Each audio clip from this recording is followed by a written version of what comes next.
Oh, you know what I love? Sports. Love sports. Sports. When It comes to Texas A&M. Where are you getting this information? Let me tell you. Welcome to TexAgs. TexAgs Live. I feel like I should be listening to the theme song from the Jeffersons. You know, we're moving on up. We will develop men, we will graduate players, and we will win championships on the field. The best way for us to win is to do it together.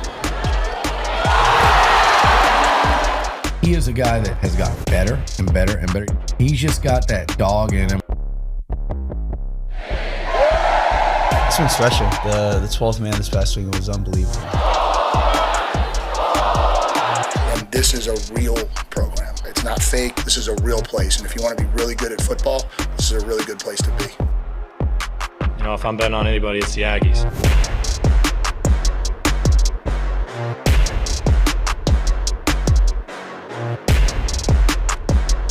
Yeah, all conference. Hey, everybody. We're having off-the-air conversations on the air because we're going to talk about New Mexico State today as A&M is prepared to play them tomorrow. It's TexAgs Live, presented by David Gardner's Jewelers. Rollo Insurance Studio, the Go Hour, presented by The Warehouse at CC Creations. Today is Friday, November the 15th, 2024. He's Olin. I am. This is David. Thank you. If I haven't met you before, hello, friends. Salutations. I think the voice is a little better than yesterday, I think. Yeah, you've got that velvety smooth voice all the time. Is it better or worse? You can be honest. My Annalise said it sounds the same. The boys said, David, you sound better. Dad. They don't call me David. Dad. Yeah, you sound a little better. Okay, good. Of course, I didn't think you sounded that bad yesterday. As the show went on, it got worse. Okay, well, I was gone. That happens. Thanks for listening. All right, OB. I was actually working. I know. Let's talk a little bit about this game. Oh, by the way, we got a basketball game tonight. A big one. A big one. Big, a huge quadrant one. Quadrant one, hopefully potential, victory. Yeah, you win. It's definitely be quadrant one if you win.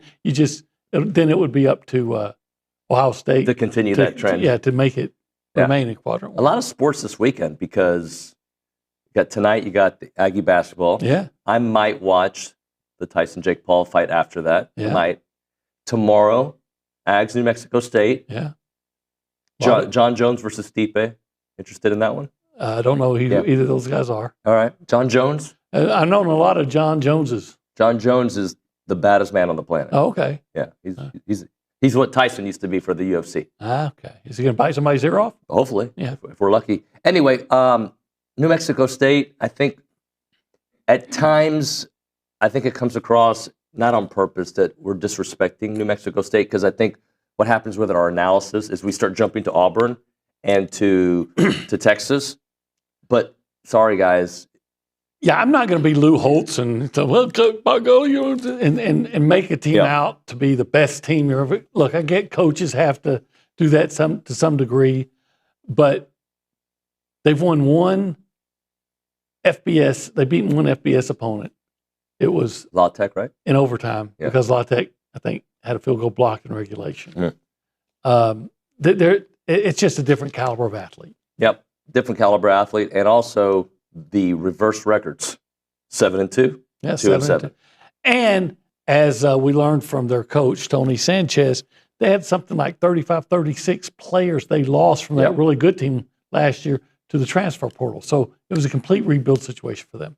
Let's run our mouths with three things that we want to see, brought to you by the Brazos Running Company, your local Aggie-owned specialty running store where you can find Brooks On and Hoka shoes, located at Century Square below the Star Cinema Grill in College Station. OB, three things you want to see this particular weekend. I want to see the Aggies get through the game unscathed with no injuries. Nothing. That's the first thing I want to see, a healthy team.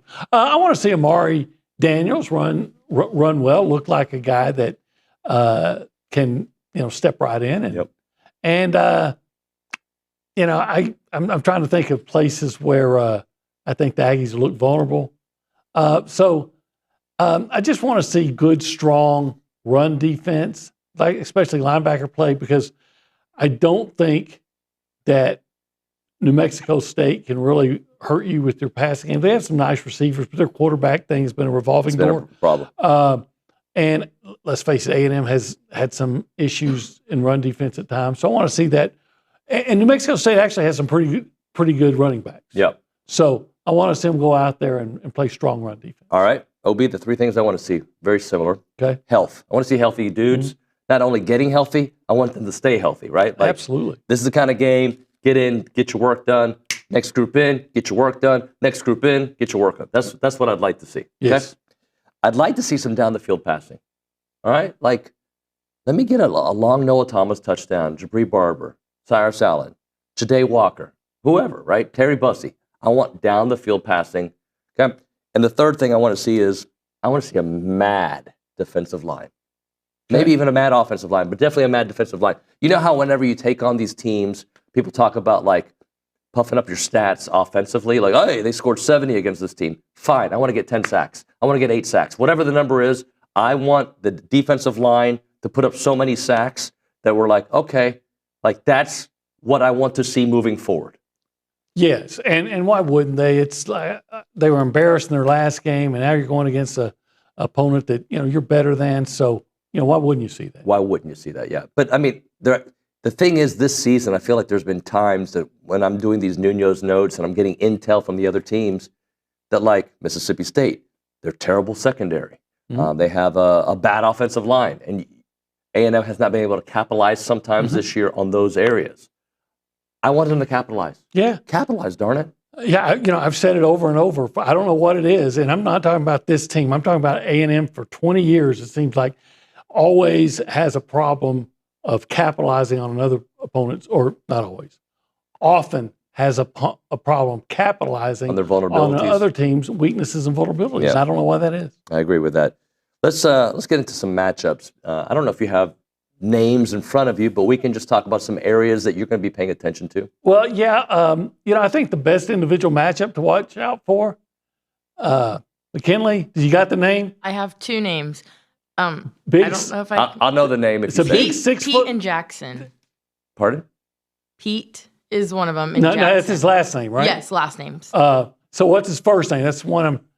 It's a crazy first name. Shiyazh. Yeah, that guy, Pete.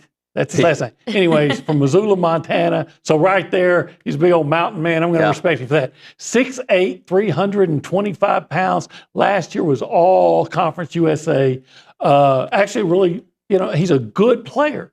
And he's going to match up often. He's a left tackle. So often on Nick Scorton. Yep. So I think as individual matchups go, that one is as good as you want to see in that game. That's going to be fun to watch because if Nick is frequently lined up on him, at least this guy's going to make him work. So there's a little stat I saw that he was injured for a little bit of the season, and when he didn't play, they gave up sacks every game. The first game back was the only game this season they hadn't given up a sack. So it just kind of tells you what he means to that offensive line. Yeah, they have a center named Yarno or something like that. It starts with a Y. Anyway, he's an all-conference guy too. There was a reason they won so many games last year and beat Auburn. So I would think that matchup against Albert Regis, who's often on the nose, will be something to watch as an individual matchup too.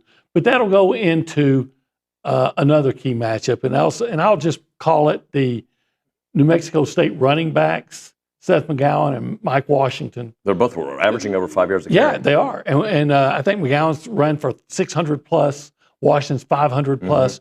They share time, and they've both been very productive on a team that's not very good and doesn't have much of a That's the only way they move the ball. Right. So that A&M run defense, I'll start with Torian York because, let's face it, as an inside linebacker, you're kind of the I don't want to call it the focal point, but spearheads the run defense.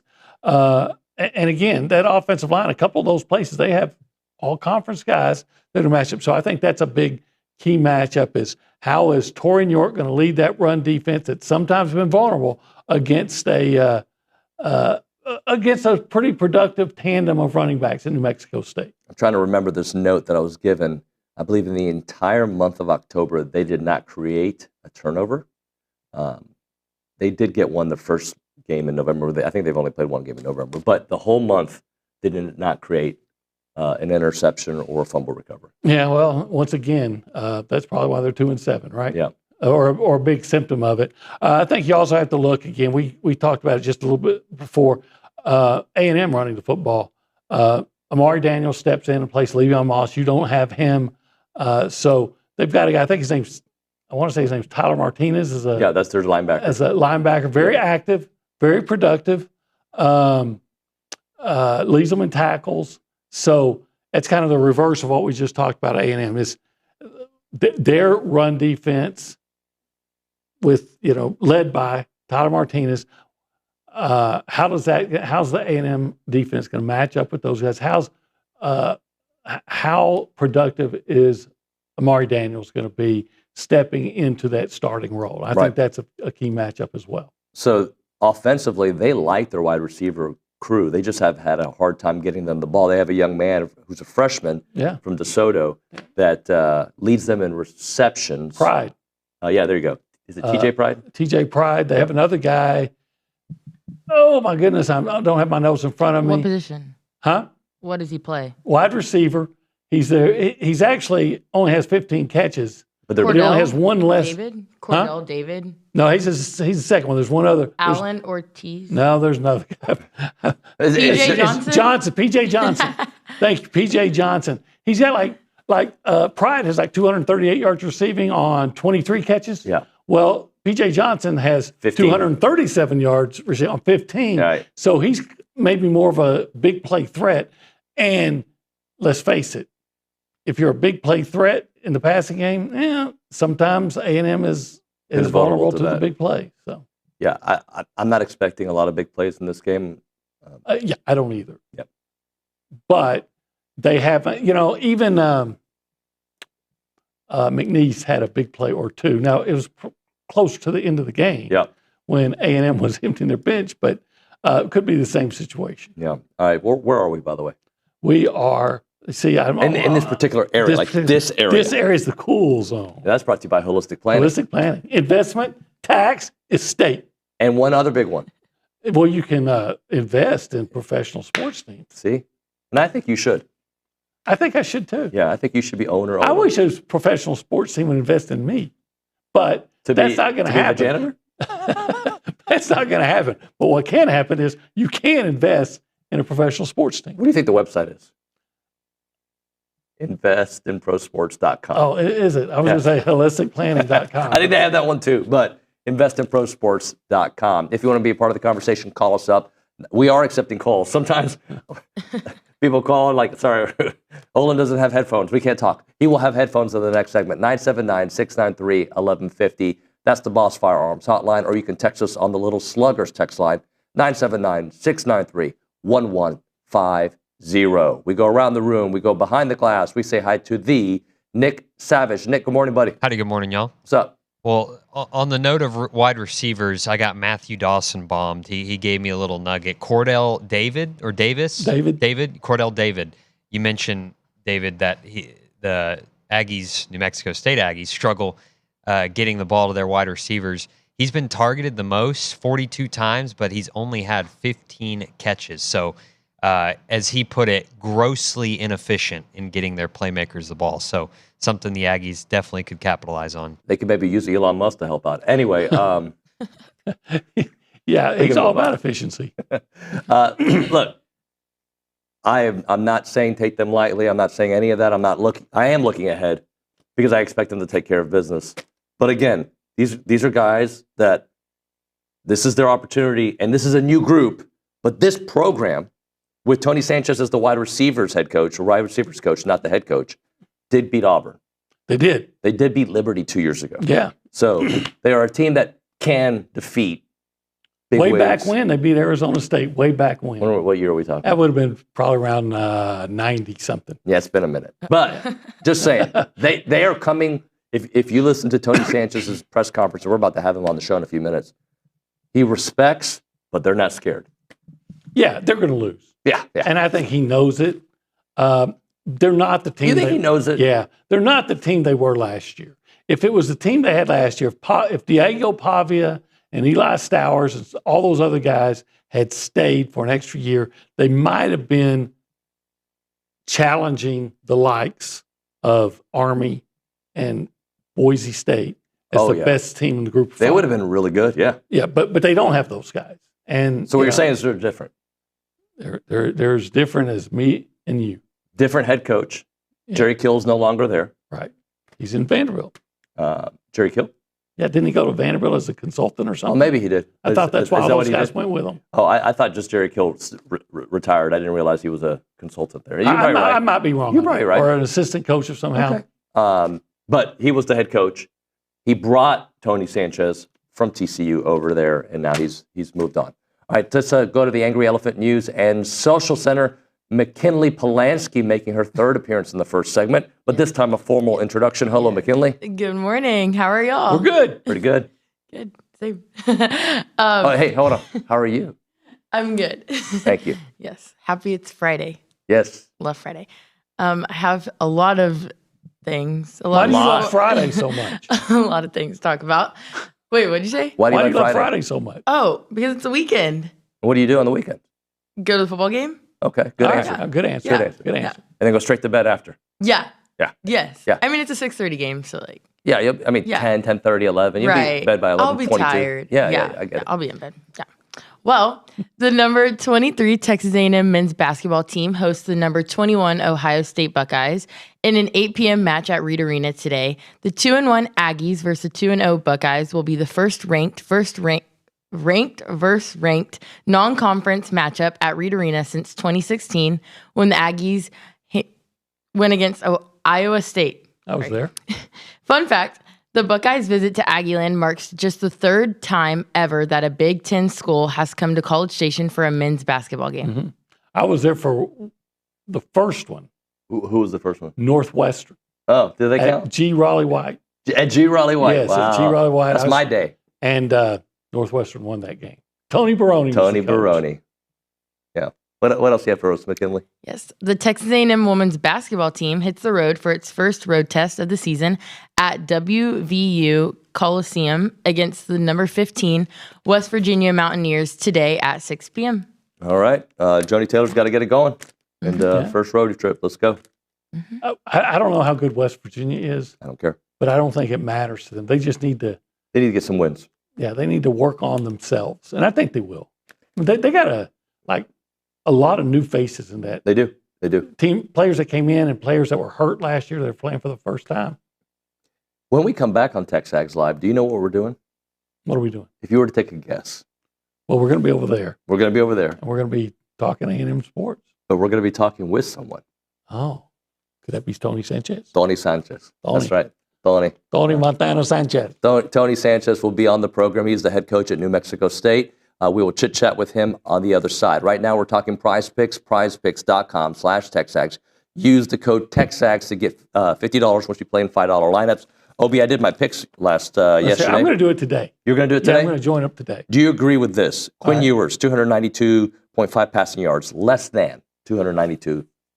Against Arkansas? Arkansas has like the worst pass defense in the SEC. But 292 is a lot. Okay. I'm with you. All right. Taylon Green, more than or less than 207.5 passing yards. I did more than that. Okay. Because I'm hoping. Well, I'm hoping for a miracle. You know what? I like Arkansas's receivers, and they can, especially Armstrong. He can take a short pass and make it to a long game.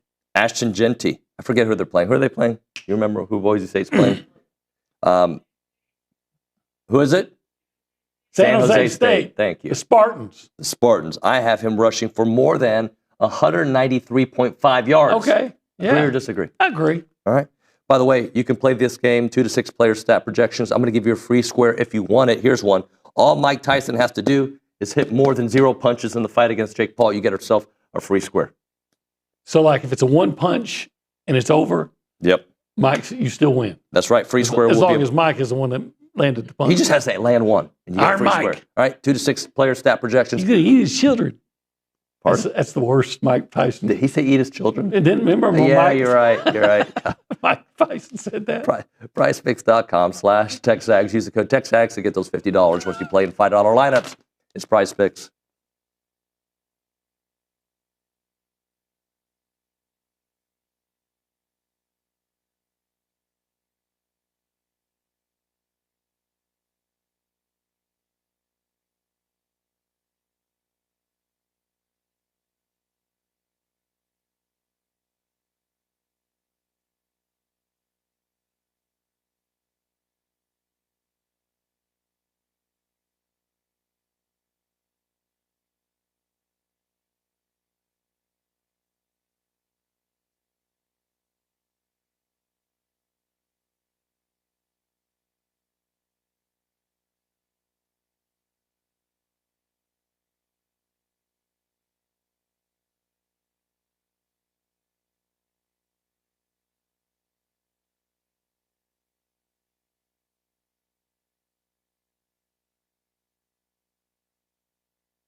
All right, let's go to the Boss Firearms Hotline. We are joined by Tony Sanchez, the head coach at New Mexico State. Coach Sanchez, how you doing, sir?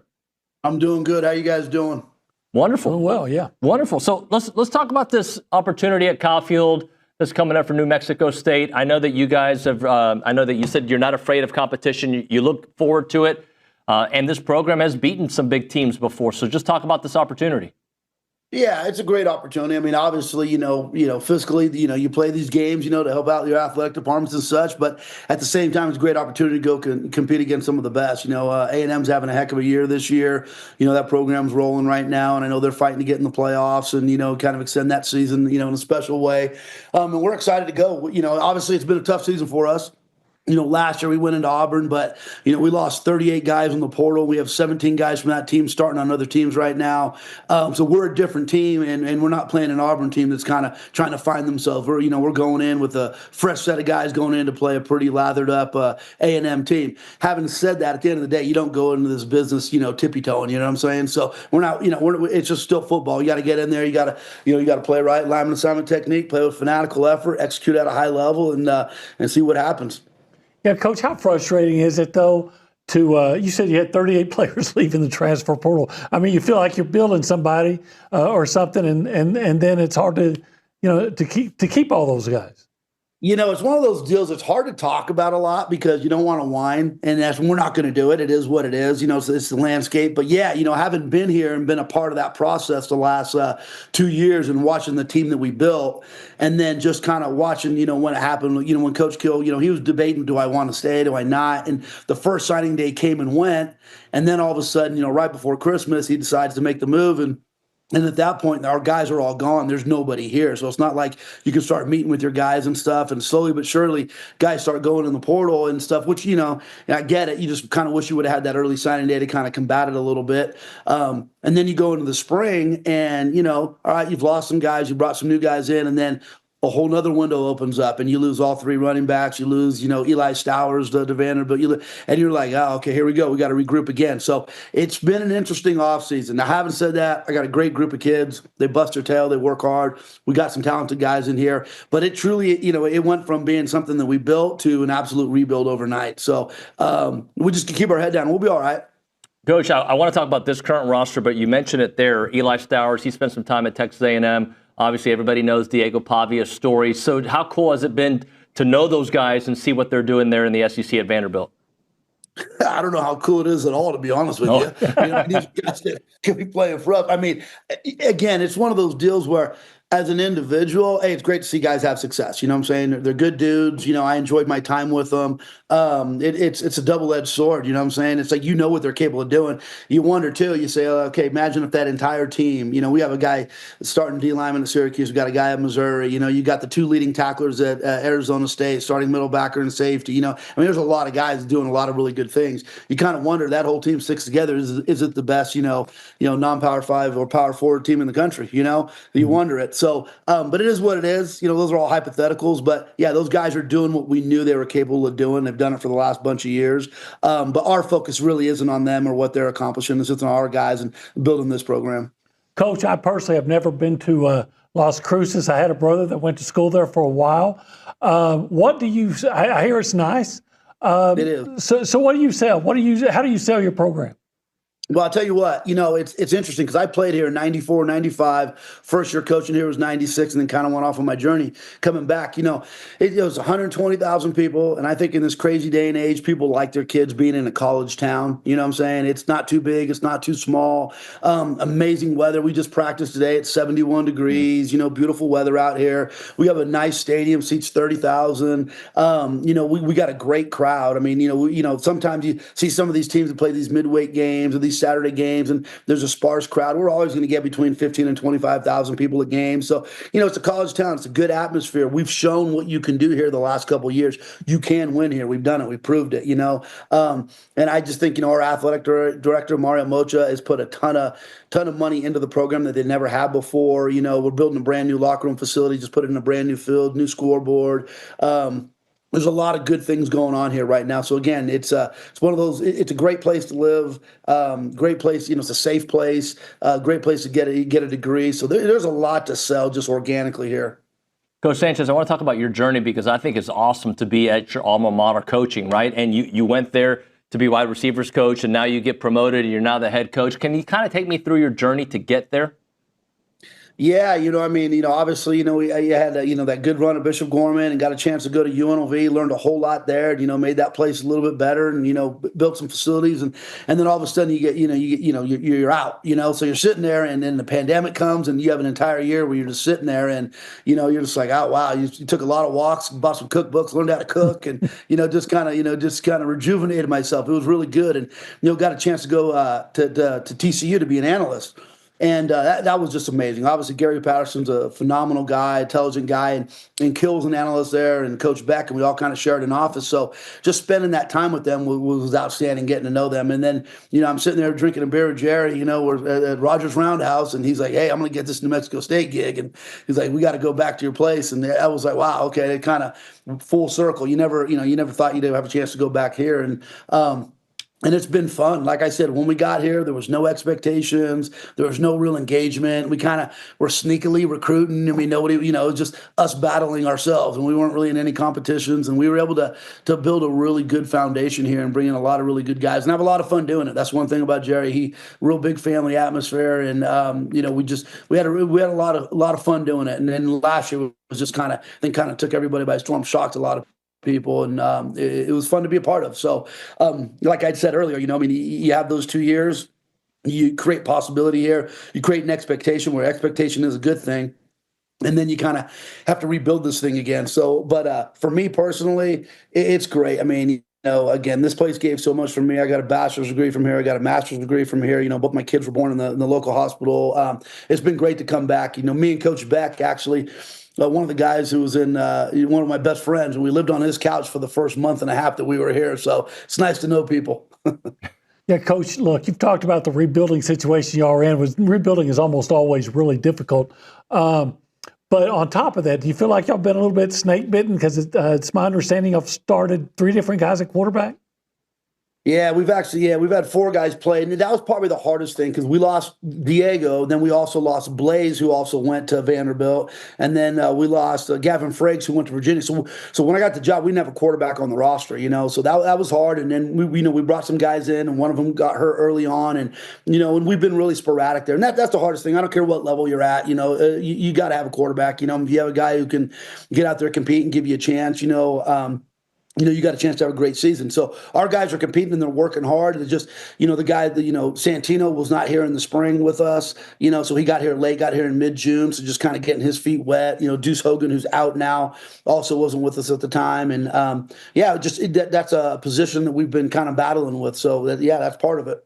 Coach, talk to me about Seth McGowan. I see the numbers are great. I know his story. And one of the things that I've read is that you gave him another chance, right? Another chance to play big-time football. And he has grown as a person and as a player. I'll tell you what, man, he's an amazing young man. I mean, he obviously, made some mistakes and we were able to give him a second chance, but it wasn't without due diligence. I mean, we sat him down and we interviewed him, we talked to him, and, we got, deep into the woods about, what went on and why he's going to be different.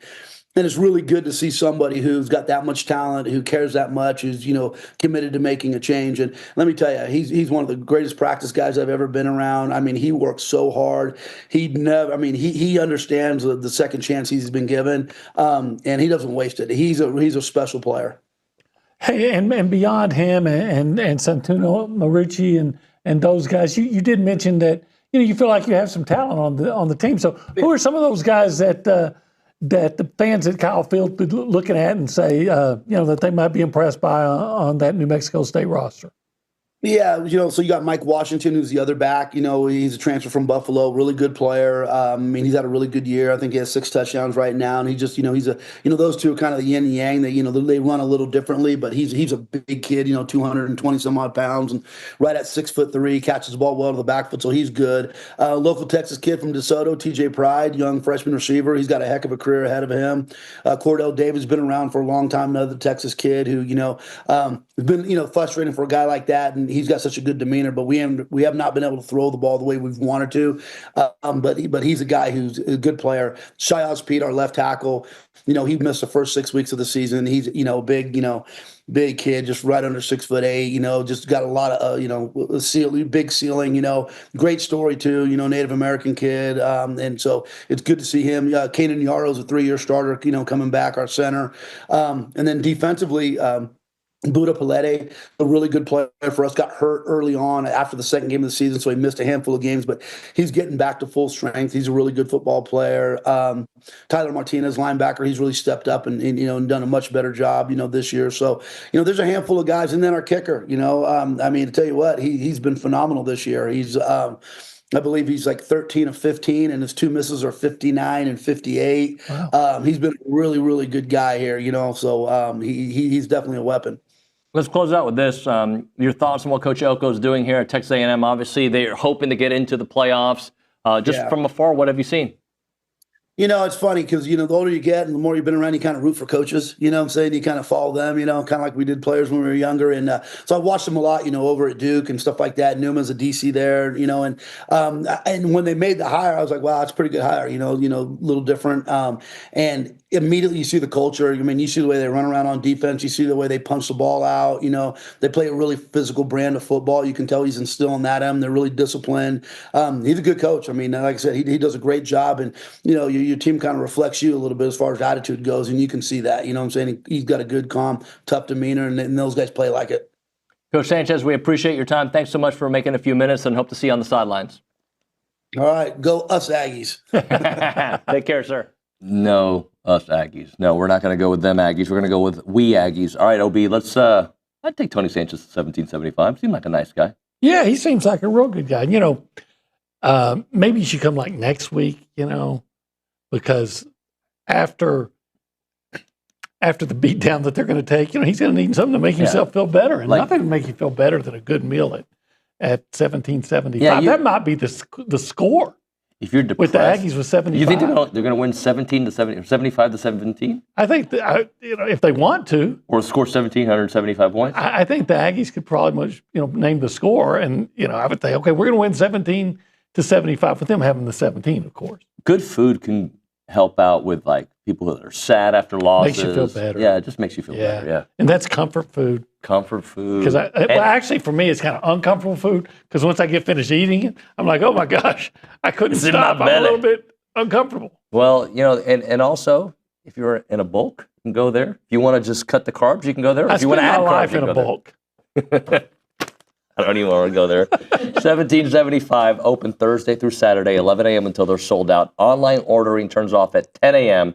8203 Raymond Seltzer Parkway in College Station. Call them up, 979-492-6241, or check out the website, 1775txbbq.com.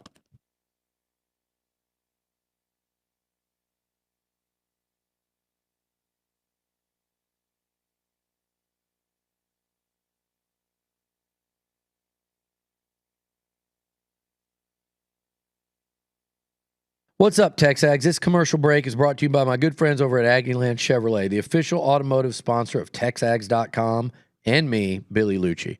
Greg Gunn is the proud owner of Aggieland Chevrolet and invites you to visit the dealership to experience true Aggie hospitality.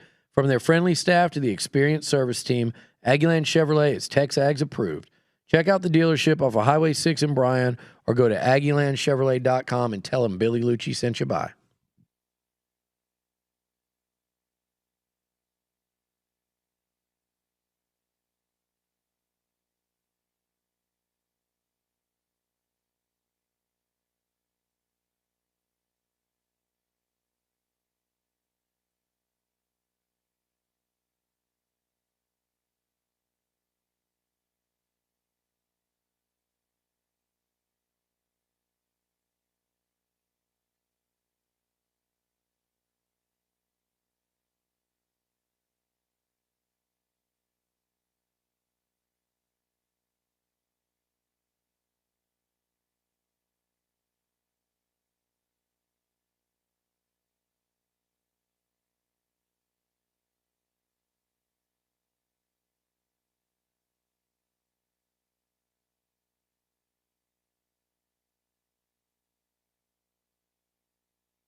We're back here on TexAgs Live. We're presented by David Gardner's Jewelers, Rollo Insurance Studio, the Go Hour, presented by the Warehouse at CC Creations. Keep those texts coming on the Little Sluggers text line. And, of course, the phone calls on the Boss Firearms hotline. He's Olin. I'm David. She's McKinley, and she's at the Angry Elephant News and Social Center. Let's play a little Pick Six brought to you by Prize Picks. Once you sign up, $50. I'm going to sign up today. You are? Yeah, I am. You've been saying that for 8 years. No, I am. I've already told Matthew Dawson to come up to my office. He's going to download the app for you. Yeah. He's going to actually input the information. And then Bam, you're going to make it rain, baby. Or as we like to do, make it hail with the pennies that we have in our pockets. I'm going to make it a monsoon. Just, sorry, sound effects. McKinley. Okay. Made you laugh. Yes. Hello. Hello. Number 3, Texas is traveling to Arkansas. They're playing at 11 a.m. at Donald W. Reynolds Razorback Stadium on ABC. Texas is favored by 13.5 points. I wish that number was a little higher. Or lower. I just want Arkansas to win. Oh, I do too. But I think I'm going to take Texas. Yeah, I think I am too because of Arkansas's problems in stopping the pass. But can Taylor Green run all over them? And Jackson's healthy again. Right. So he's playing. And at home, I know how much that game's going to mean to Arkansas. I'd gladly be wrong on this one. Yeah, I'll take the L. In fact, I want the L. Give me the L. He's used to the L's. I'm going to take. Sorry. I'm way ahead of you. When's the last time you won the whole thing? I don't know if I ever have. Oh, I have. So you're like Florida State. Yeah, 1 year. No, but I got in. I got into the playoffs. Okay, I actually got in. I'm like Michigan. Okay. All right, McKinley. Okay. Number 22, LSU is traveling to Florida. They're playing at Florida Field at Ben Hill Griffin Stadium at 2:30 p.m. It will be on ABC, and LSU is favored by 4.5 points. I want to take Florida. I want it. I don't know why I want it. I just do. Because I like. Hear me out for a second. If LSU wins more games, the victory feels better for A&M. But it doesn't matter at this point because A&M controls their own destiny. Right. So lose, LSU. Lose, baby. You know what? I'm going to take Florida in the points because DJ Lagway's playing. And here's the fact. It's been proven. They can't stop a running quarterback. LSU has trouble with running quarterback. Yeah. So I'll probably regret it. Yeah, I hope so. But I'm going to take Florida in the points. I get 4.5. You get 4.5. Okay. I'm taking LSU. Number 23, Missouri, is traveling to number 21, South Carolina. Easy. Whatever the number is, South Carolina. 12.5 points. Oh, let me rethink this. let me talk about it for a second. Do we know who the starting quarterback for Missouri is? Yeah. They're favored by 12.5, you said? Is Brady Cook playing or is Drew Pine playing at quarterback? Matthew Dawson usually knows everything in the world. Matthew, what do you know? Here's 9 minutes ago, update on Brady Cook. Says optimism that he will play. Optimism. That's not good enough for me. 12 is a big number, although A&M lost by more than 12. Yeah. He's listed as doubtful on the injury report. Okay, then I'm taking South Carolina. South Cackalack. I can't go with Drew Pine. Okay. It's a rap thing. I'm taking South Carolina. Okay. Number 1, Oregon. But hold on. If Brady Cook were playing, would you still take South Carolina? I might take the 12.5 points. Yeah. I'm taking South Carolina. Okay. Number 1, Oregon is traveling to Wisconsin. They're playing at 6:30 p.m. at Doesn't Camp matter. Randall Whatever Stadium. the number is. Whack, whack. Oregon is favored by 13.5 points. Yeah, I still think Oregon covers that. Wisconsin's a train wreck. I like Luke Fickell. It ain't working, bro. Yeah, I'm going to take Oregon. Oregon. Number 7, Tennessee is traveling to number 12, Georgia. Georgia's favored by 9.5 points. So Trevor Etienne is not playing, right? Neither. Well, yeah, he's not. He's out. They don't run the ball well, and Tennessee has statistically one of the best run defenses in the SEC. And the best running game in the SEC, right? Yeah, Dylan Sampson. Yeah. You said the number was Georgia by 9.5? 9.5. I'm going to take that because we still don't know about Nico, right? He's probably going to play, but oh my gosh, my voice. I'm going to take the Volunteers. And the points. I'm going to take Georgia. Okay, I got Tennessee at 9.5. Yeah, I'll go with that. Okay. Hey, whatever you've been doing this year is working. At least this last month. Yeah, guessing. And whatever I've been doing is not working. I've been guessing. New Mexico State is traveling to number 15 Texas A&M. Taking the Aggies. A&M is favored by 39.5 points. Would you take the Aggies? What do you think? Would you take the Aggies in this one? If it's 75-17, yeah. Like 17-75. What about the other Aggies? I made the joke, so I get it. Yeah. trying to. What about the other Aggies? They're both the Aggies. No, I take the A&M Aggie. Oh, okay. Not New Mexico State. I agree. You think they're going to win by more than 39.5 points? Yes, I do. I don't know. I'm looking at 52 to nothing kind of thing. I would love that. I'm going to take New Mexico State.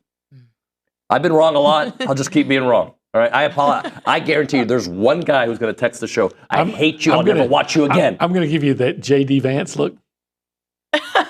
Save that just in case. By the way, I hope we win by 90. Okay? All right, JD, I hope we win by 90. But you know the look I'm talking about? Yeah, oh yeah. Was that during the debate? When the guy said that he's friends with, Oh, okay. All right, we're going to move on to that. All right. So we're both taking the Aggies, just different Aggies, all right? Yes. You know what I love? When you don't know, like the looks you give us when we say certain things, you're like, these old guys are something else. No, y'all are funny. Yes, I agree. You agree with her? Yeah, sometimes. Yeah, sometimes we're not funny at all. Sometimes we are. Sometimes we're not. Yep. Go hour is a very popular hour, though. You can. All right, let's talk bird dog. You gonna bird dog it. My wife says she wish she could have gone. She would like teach me because she shoots. Yeah, she's an actual shooter. Yeah, I don't think her aim is as good as it used to be. She hadn't winged me in a while. Well, but yeah, she has her Remington Beretta shotgun. Okay, that's scary. She really likes to shoot. Have you gone hunting before? Yes, I have hunted before. Are you a good hunter? No. Would you like to learn? I'm more fellowship, drinking around the campfire, like telling old stories about football. I think I would enjoy it. Yeah, Project Craven, who's performing this weekend? I just found out here. I think I would enjoy it. Yeah. Yeah, I think you should go. I think I'd hurt. I think I would. Wouldn't mind hunting. Fowl. Yeah. Poultry. There wasn't a blue jay that was safe when I was a kid. I got my first BB gun. Is that right? In my neighborhood, yeah. Well, Bird Dog is basically an Airbnb for hunters and ranchers. Check out the website. We'll start there. Birddogit.com. Birddogit.com. They'll set up these awesome hunts. I went on mine last week. It was great. They can set it up for you and your group of friends, have a great fellowship, your family, you name it. Birddogit.com. It's Bird Dog.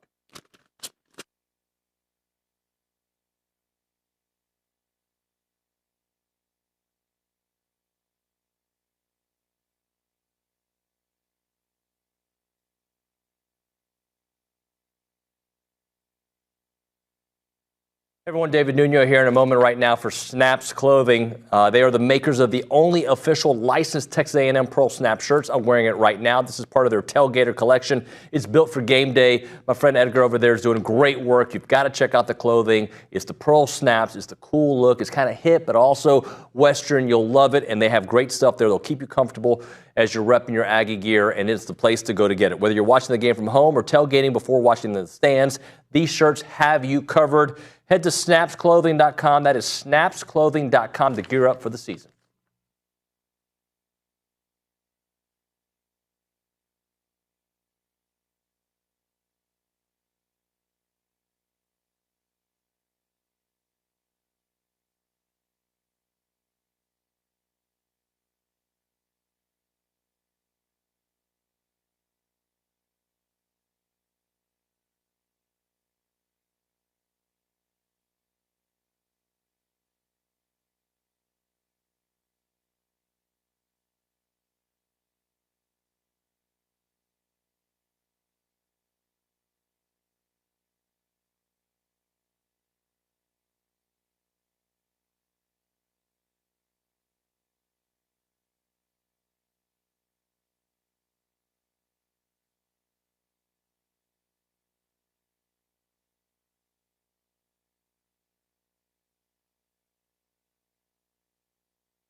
Oh, you're on the radio telling people that you used to play against Naegeli. Hi. Hey, Kay Naegeli. It's TexAgs Live. We're presented by David Gardner's Jewelers. We're in the Rollo Insurance Studio. It is the GAR, presented by the Warehouse at CC Creations. Before we do Around Aggieland, we got no time. Before we do Around Aggieland, Bank on It, presented by Vera Bank, authentic relationship-based banking built for real life. Go see Joel Jackson and the team. Learn more at verabank.com. What are you banking on? I am banking on Amari Daniels, 100 plus. I'm banking on a shutout. I am banking on complete and total annihilation. Okay, I love that. I'm banking on Marcel Reed throwing for over 200 and rushing for over 85 yards. Hey, you know what I need to bank on? I need to bank on an A&M basketball victory tonight. Okay, do it. Yeah, that's what I'm banking on. I think those guys, I think they're really excited about this game. And with the kid from SMU, why am I having a Phelps back, with them? I think they're a hard team to beat. Around Aggieland, presented by Normandy State Bank. Normandy State Bank, rock solid banking. The website, normandystatebank.com. With that, we have Kay Naegeli. You've heard all about football. You've also heard all about basketball. So I'm going to transition to some other stuff we got going on. Reminder, men's basketball tonight, SEC Network, 8 p.m. Football tomorrow, also SEC Network. That will be at 6:45 p.m. But moving to some women's basketball, for the first time this season, Joni Taylor's Aggies will be on the road. They will head to number 15, West Virginia. That's going to be a tough one on the road. That is tonight at 6 p.m. on ESPN+, if you want to watch that before heading to Reed. Additionally, this week was signing day for women's basketball. Joni Taylor signed an elite Texas guard, Cheney Spencer, and an Italian prospect, Anita Francina. So great gets for Joni Taylor. On the volleyball front, after a 3-game losing streak, Jamie Morrison's Aggies are back in the win column. They responded in a big way against Oklahoma. That was on Wednesday night, and their next game is in 9 days on November 22nd. That will be a 6:30 p.m. tilt against Georgia at Reed Arena. Looking forward to that one. On the tennis front, next week, A&M men's and women's tennis will be participating in the NCAA individual championships. That is in Waco. I believe we'll get to talk to some tennis players today about that. Additionally, going on in Aggieland, cross country will turn to action this morning with the NCAA South Regional meet. That is their final race on home soil in the 2024 season as they try to qualify for NCAA championships. And then we have some women's golf news and soccer news on our website if you want to check that out. Okay, thank you very much. Appreciate you. Of course. Men signed a couple of basketball players too. Yep. Jeremiah Green and Rencher. When we come back on TexAgs Live, OB will be off the show. I'll be gone. He's been voted off the island. But SEC Mike will be on with a hot sports take or 2 or 5 or 12. We'll have that. We'll have Billy Liucci. We will have the McKinney brothers. We'll have you. It's TexAgs Live.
We're back here on TexAgs Live. We're presented by David Gardner's Jewelers, Rollo Insurance Studio. It is hour number 2 of the program. Let's go to the Boss Firearms Hotline.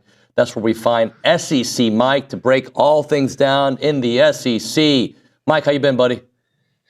Hey, doing good, Nuño. Thanks for having me. It's been too long. I feel like I do these more than you do. I know. I missed last Friday. I was on a hunt, company hunt, by the way. And then I think, was there another Friday that we left early to catch the flight? I don't know if you want to bring it up, but I think you went to the South Carolina game. That was another one. Yeah. So I didn't get your take. I didn't get to listen last week. Let's just kind of touch on it for a moment and move on. We got to look ahead. But how much are you reading into that loss against South Carolina, the way it all kind of unfolded, especially in the last 10 minutes? Yeah, well, certainly wasn't pretty, but South Carolina's been doing that to everyone they faced the last couple of weeks. So, I think that said more about South Carolina than anything. A&M found out life at the top of the SEC, which they currently still are. It's not so easy when you got that target on your back playing at night, but I listened to the recap you did with Liucci. I mean, I thought you guys said it perfectly, and it's something that I highlighted going into that game. South Carolina just gives up sack after sack after sack, particularly in conference play, and those plays were there to be made by A&M. And if they simply just wrap up and make the sacks that they had on Sellers, I think they probably would have won that game. So coulda, woulda, shoulda, a lot of things, but I don't think it was quite as lopsided as that final score indicates. I think if they played again, I would like A&M to win that game and probably win it comfortably. I agree with you. That being said, no Le'Veon Moss, and we're not going to really learn much about the offense this weekend. I think Amari Daniels is great, and I love him. But I want to see what the offense looks like now that things have shifted with Amari being running back 1, and we obviously have Smith as running back 2. Yeah, that's a huge question, David, and the injuries are starting to pile up a little bit, but as with everybody. But A&M was already a little bit deficient in offensive playmakers, in my opinion. So, again, does this mean it's doom and gloom and the season's done? Certainly not, but I'm starting to question. Not that A&M can make the playoff. I think it's all right there in front of them. You beat Texas, you're in. Yeah, I think you're locked if you beat Texas, and of course Auburn. But how far can they go in it? I don't know. I think that's a big question right now, just because of all the injuries they have on the offensive side of the football. How explosive can they be? I don't know. But again, so really what I'm trying to say is I think that kind of limits how far you could go. But man. We're sitting here picking apart a potential 10-win season. It feels like we're talking about Georgia or Alabama of old and not A&M, but that's where Mike Elko's got this thing. Well, I was going to say, I think, and correct me if I'm wrong, do you have A&M as a 7-5 team before the season started? Does that sound right, or am I wrong? No, you're way off. I went on Paul Feinbaum and said Texas A&M will finish ahead of Texas. You did. I'm sorry, you did. In the SEC standings. You did say that. I apologize. That's right. So saying that, has A&M been better than you expected? I'm not talking record. I'm just saying the brand of football that you've seen. Oh, yeah, certainly. I mean, I think that take was more about disrespecting Texas than anything. They have exceeded a little bit of my expectations. But again, they got 3 consecutive conference games. So we'll see if they can even get there. But, no. I see what you're saying. Yeah, I think by all measures, A&M has knocked it out of the park year 1. You know, you'd love to get that South Carolina game back. You'd love to get Notre Dame back. But, man, this is night and day different, David. And I feel like next season there should be legitimate optimism. Not just optimism, but A&M should be one of the favorites, I think, to win the national championship next year. So the way Coach Elko's got this thing going, I mean, I think this is just the start. I think the teams are just going to get better and better under him. I think Billy's with us now on the Boss Firearms Hotline. Billy, you there? This is going great. I love this kind of radio. Hi, Billy.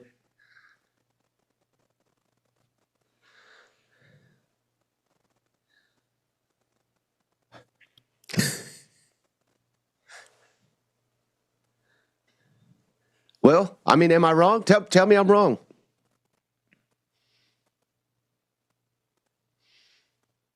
Oh, well, I'm used to Nuño trying to kill me on this show.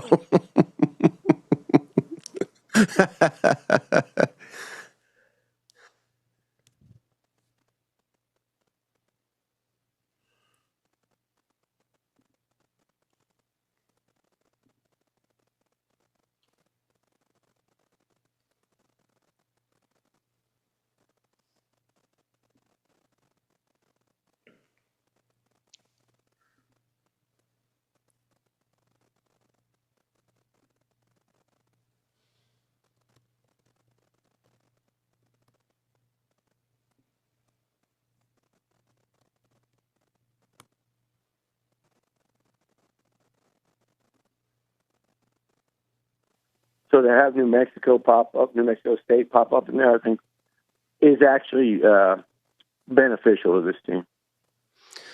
Yeah, and again, I do like it as well because they're playing New Mexico State too on top of it. I mean, let's call it what it is. I think A&M could show up with their B-C game and still win this game comfortably. So it's the final month of the season. They have 2 games essentially. So I think that does favor A&M, even though they're coming off a tough loss, very banged up.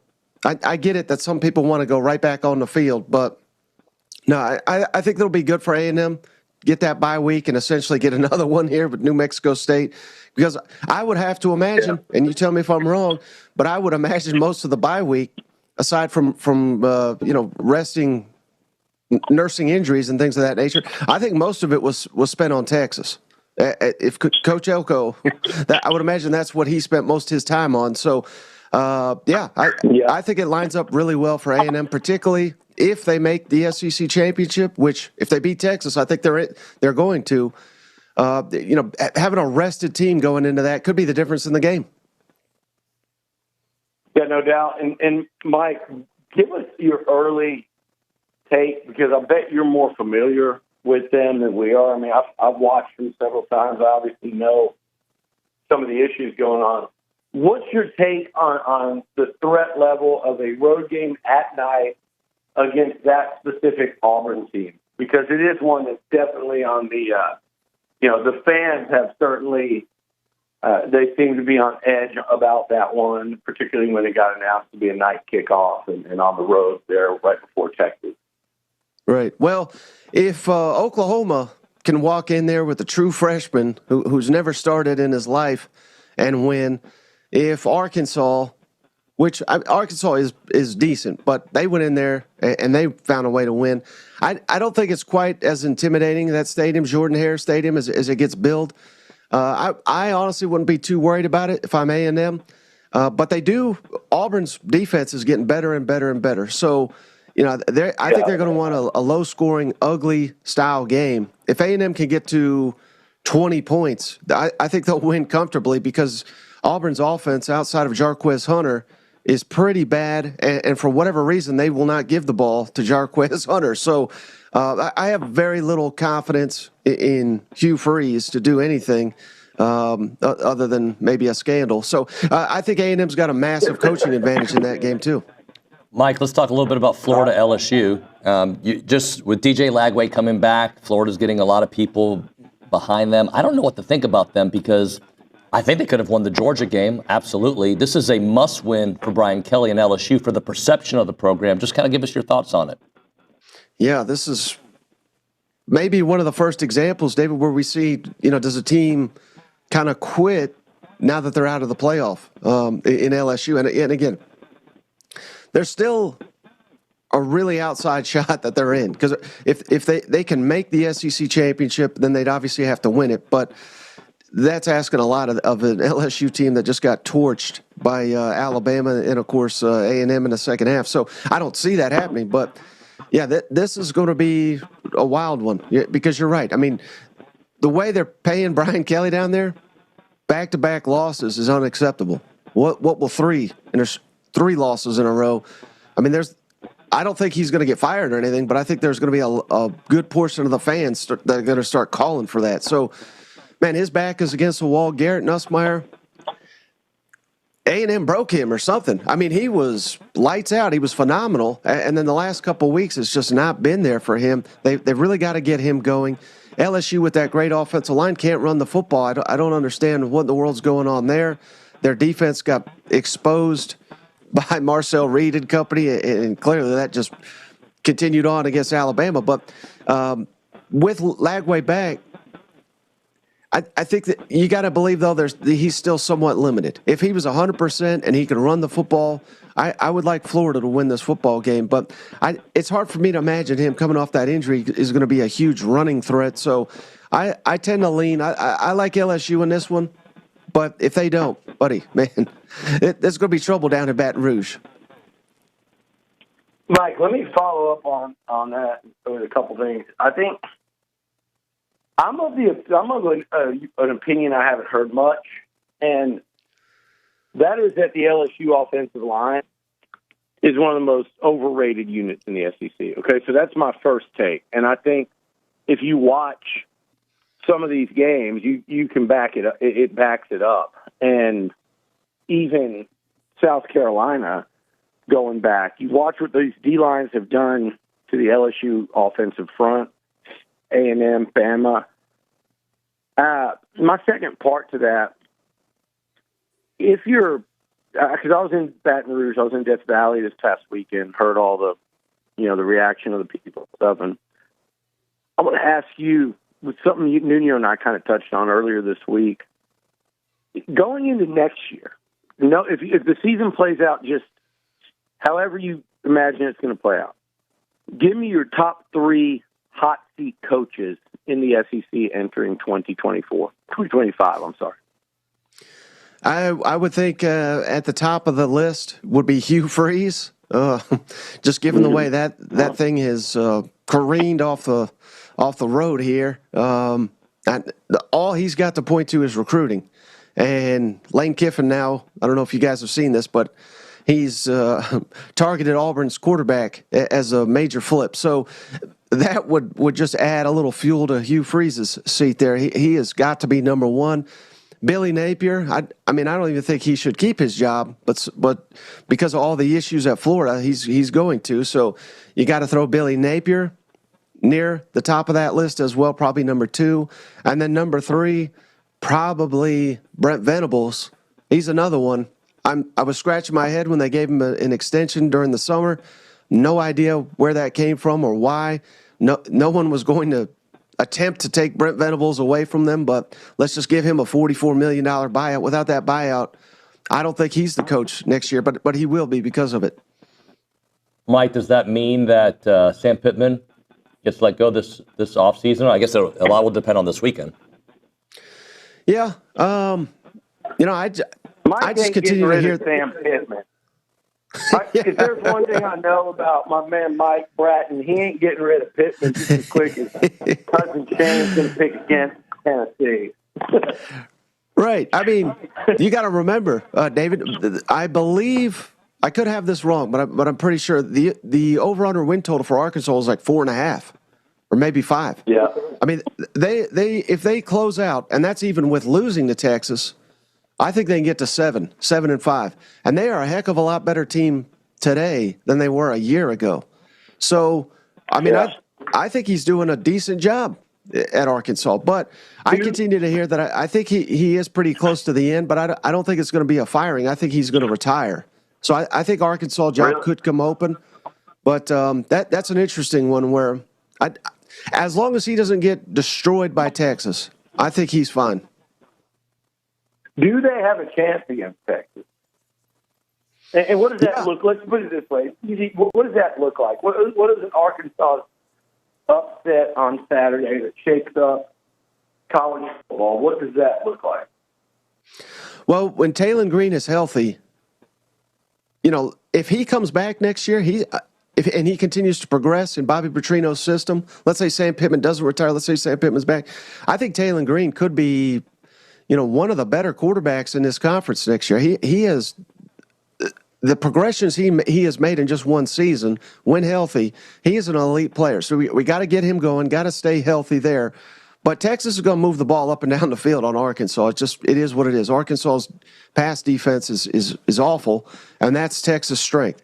But that's fine. Let them go up and down the field on you. You just got to prevent touchdowns, particularly when they get down to the red zone. I think that'll be key. Landon Jackson, one of the best defensive linemen in this conference. This is going to be an opportunity for him to showcase to NFL talent evaluators that he could play at a high level against potential NFL linemen. He's got to have himself a day. And Arkansas is really, really effective running the football. We got to shorten the clock, limit possessions for Texas. I think that's the recipe for an upset. And I just wish it was a night game. Because trust me, as a Tennessee guy, I know what that environment. It's a lot better at night, as is the case with everywhere. But I think Texas imagine that Texas caught a scheduling break once again. That 11 a.m. kickoff here. I think that was a mistake by the SEC. Mike, let me jump in here for a second. I'm sorry, Billy. Go ahead. Oh, I'm sorry, David. I think there's been a lot of mistakes by the SEC this year in regard to that Texas schedule. Enough so that I'm not, and you're not, the only two people talking about it. As much as Texas fans would like to make it seem like we are, I'm going to paint you this picture. Forget about how they can't seem to separate the fact that the SEC gauntlet was different than it is in a 16-team league with no division. You cannot logically explain to them why that's different. These are the same people whose instant reaction is to say, play Georgia once in 12 years, while simultaneously leaving out the fact that while they were playing Kansas and Baylor and Iowa State every year, A&M was playing LSU, Nebraska, Auburn, Ole Miss every year. So forget all that. Put that aside. If Texas beats Arkansas, beats Kentucky, and loses to Texas A&M, and finishes 10-2, is the committee just going to be blind to that and drop them from, say, 3 to 8 or 9 when they lose to A&M and leave them in the playoff? Or is there going to be some real discussion where people look at that schedule? I mean, what do you think of a 10-2 Texas losing to Texas A&M in their playoff resume? I think at 10-2 with not a single win over a ranked opponent, I would not put Texas in the field. But for some reason, the committee they love Texas right now, number 3. Again, I'm not saying they're an awful team or anything, but number 3 is a little striking to me. But I think they would still be in based on what the committee actually values. There's only 5 metrics that the committee actually looks at, and all this, all this speculation, all the narratives, all the talk, it's all BS. There's just a simple formula, and whatever the formula spits out, that's where they rank these teams. And top 25 wins is supposed to be one of the top criteria. They have a big 0 right there. So for me, Texas A&M is a playoff game for Texas in my mind. David? Mike, I want to ask you about SEC quarterbacks and who has lived up to their preseason perception, because I think the SEC might have a quarterback problem. I'm looking at week 1, kind of like tracking. Quinn Ewers was listed as number 1 Saturday down south, Carson Beck 2, Milroe, Jackson Dart, Brady Cook, Connor Wigman, Garrett Nussmeier, Nico. These were and I don't know outside of maybe Jackson Dart, maybe Nico a little bit, who's lived up to what we expected entering the season. Mm-hmm. Yeah, Jackson Dart certainly, and Quinn Ewers, when he's healthy, has looked pretty sharp. But that may be the list, David. I mean, I was over the moon on Brady Cook, given what they did last year. They brought back almost everybody on the offensive side of the football, aside from their running back and 2 offensive linemen. And it's been a travesty on that side of the football. He has not lived up to the hype. Jalen Milroe at times looks like the best player in the country, but he's only done that about twice after 9 games. So he's got it in him, certainly. But, yeah, to your point, the guys at the top have not lived up to it. I think the guys at the bottom have kind of exceeded it. Like, I love Diego Pavia. I think he's been a revelation. For Vanderbilt, obviously, he's been great. But there is promising talent. DJ Lagway looked really good. I think Lenore Sellers is really starting to come on. Marcel Reed, he's got the best touchdown to interception ratio in the conference right now. So I think the future is bright. But, yeah, to your point, I mean, there has been a real lack of star power at the quarterback position and led the way by Carson Beck. I don't know what in the world is wrong with him, but if he has a bad outing this weekend, I think Georgia's going to lose. Well, that was going to be my last question, Mike, before we let you go. Is obviously the big one this week. I'm assuming that's where y'all are heading. Well, not in.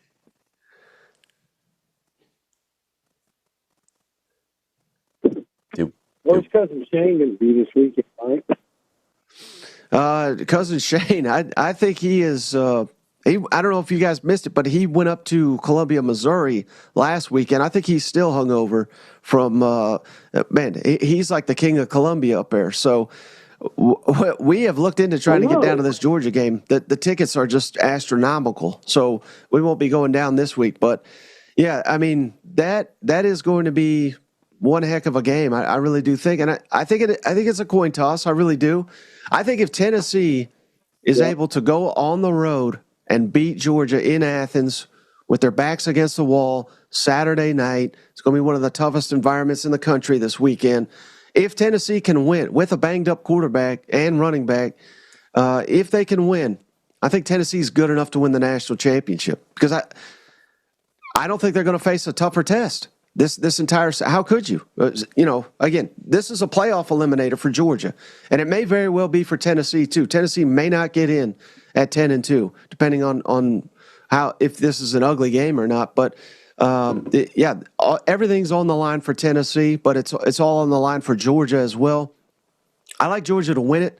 It's just hard for me to see them not showing up 2 weeks in a row, and Georgia is not that elite, but we have seen they can get there. They got there against Texas. They got there in the second half against Alabama.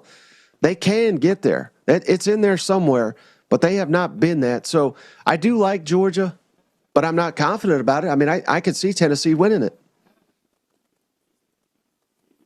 No doubt. Mike, we appreciate your time, buddy. Thanks so much. I'll be here next week and the week after. See, I'm even here today with no voice, all right? That's how important you are to me.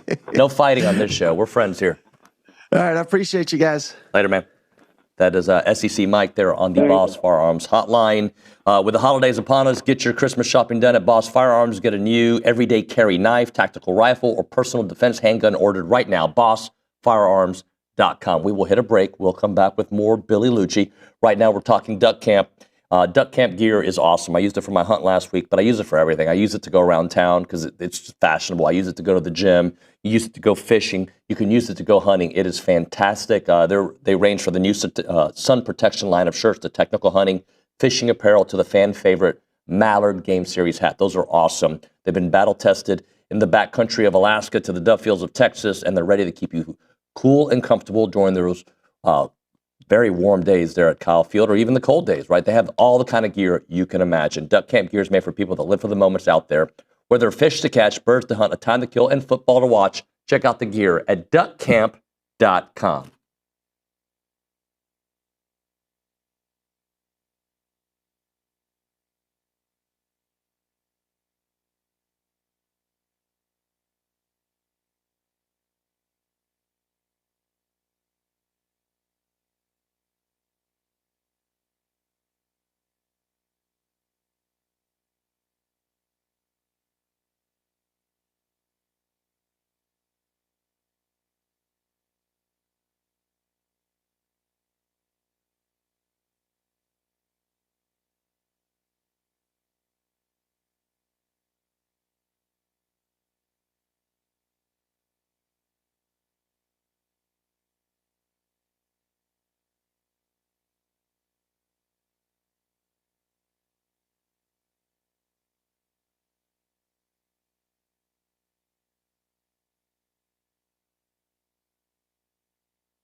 And we're back on TexAgs Live. We're presented by David Gardner's Jewelers. We're in the Rollo Insurance Studio. It is our number 2 of the program.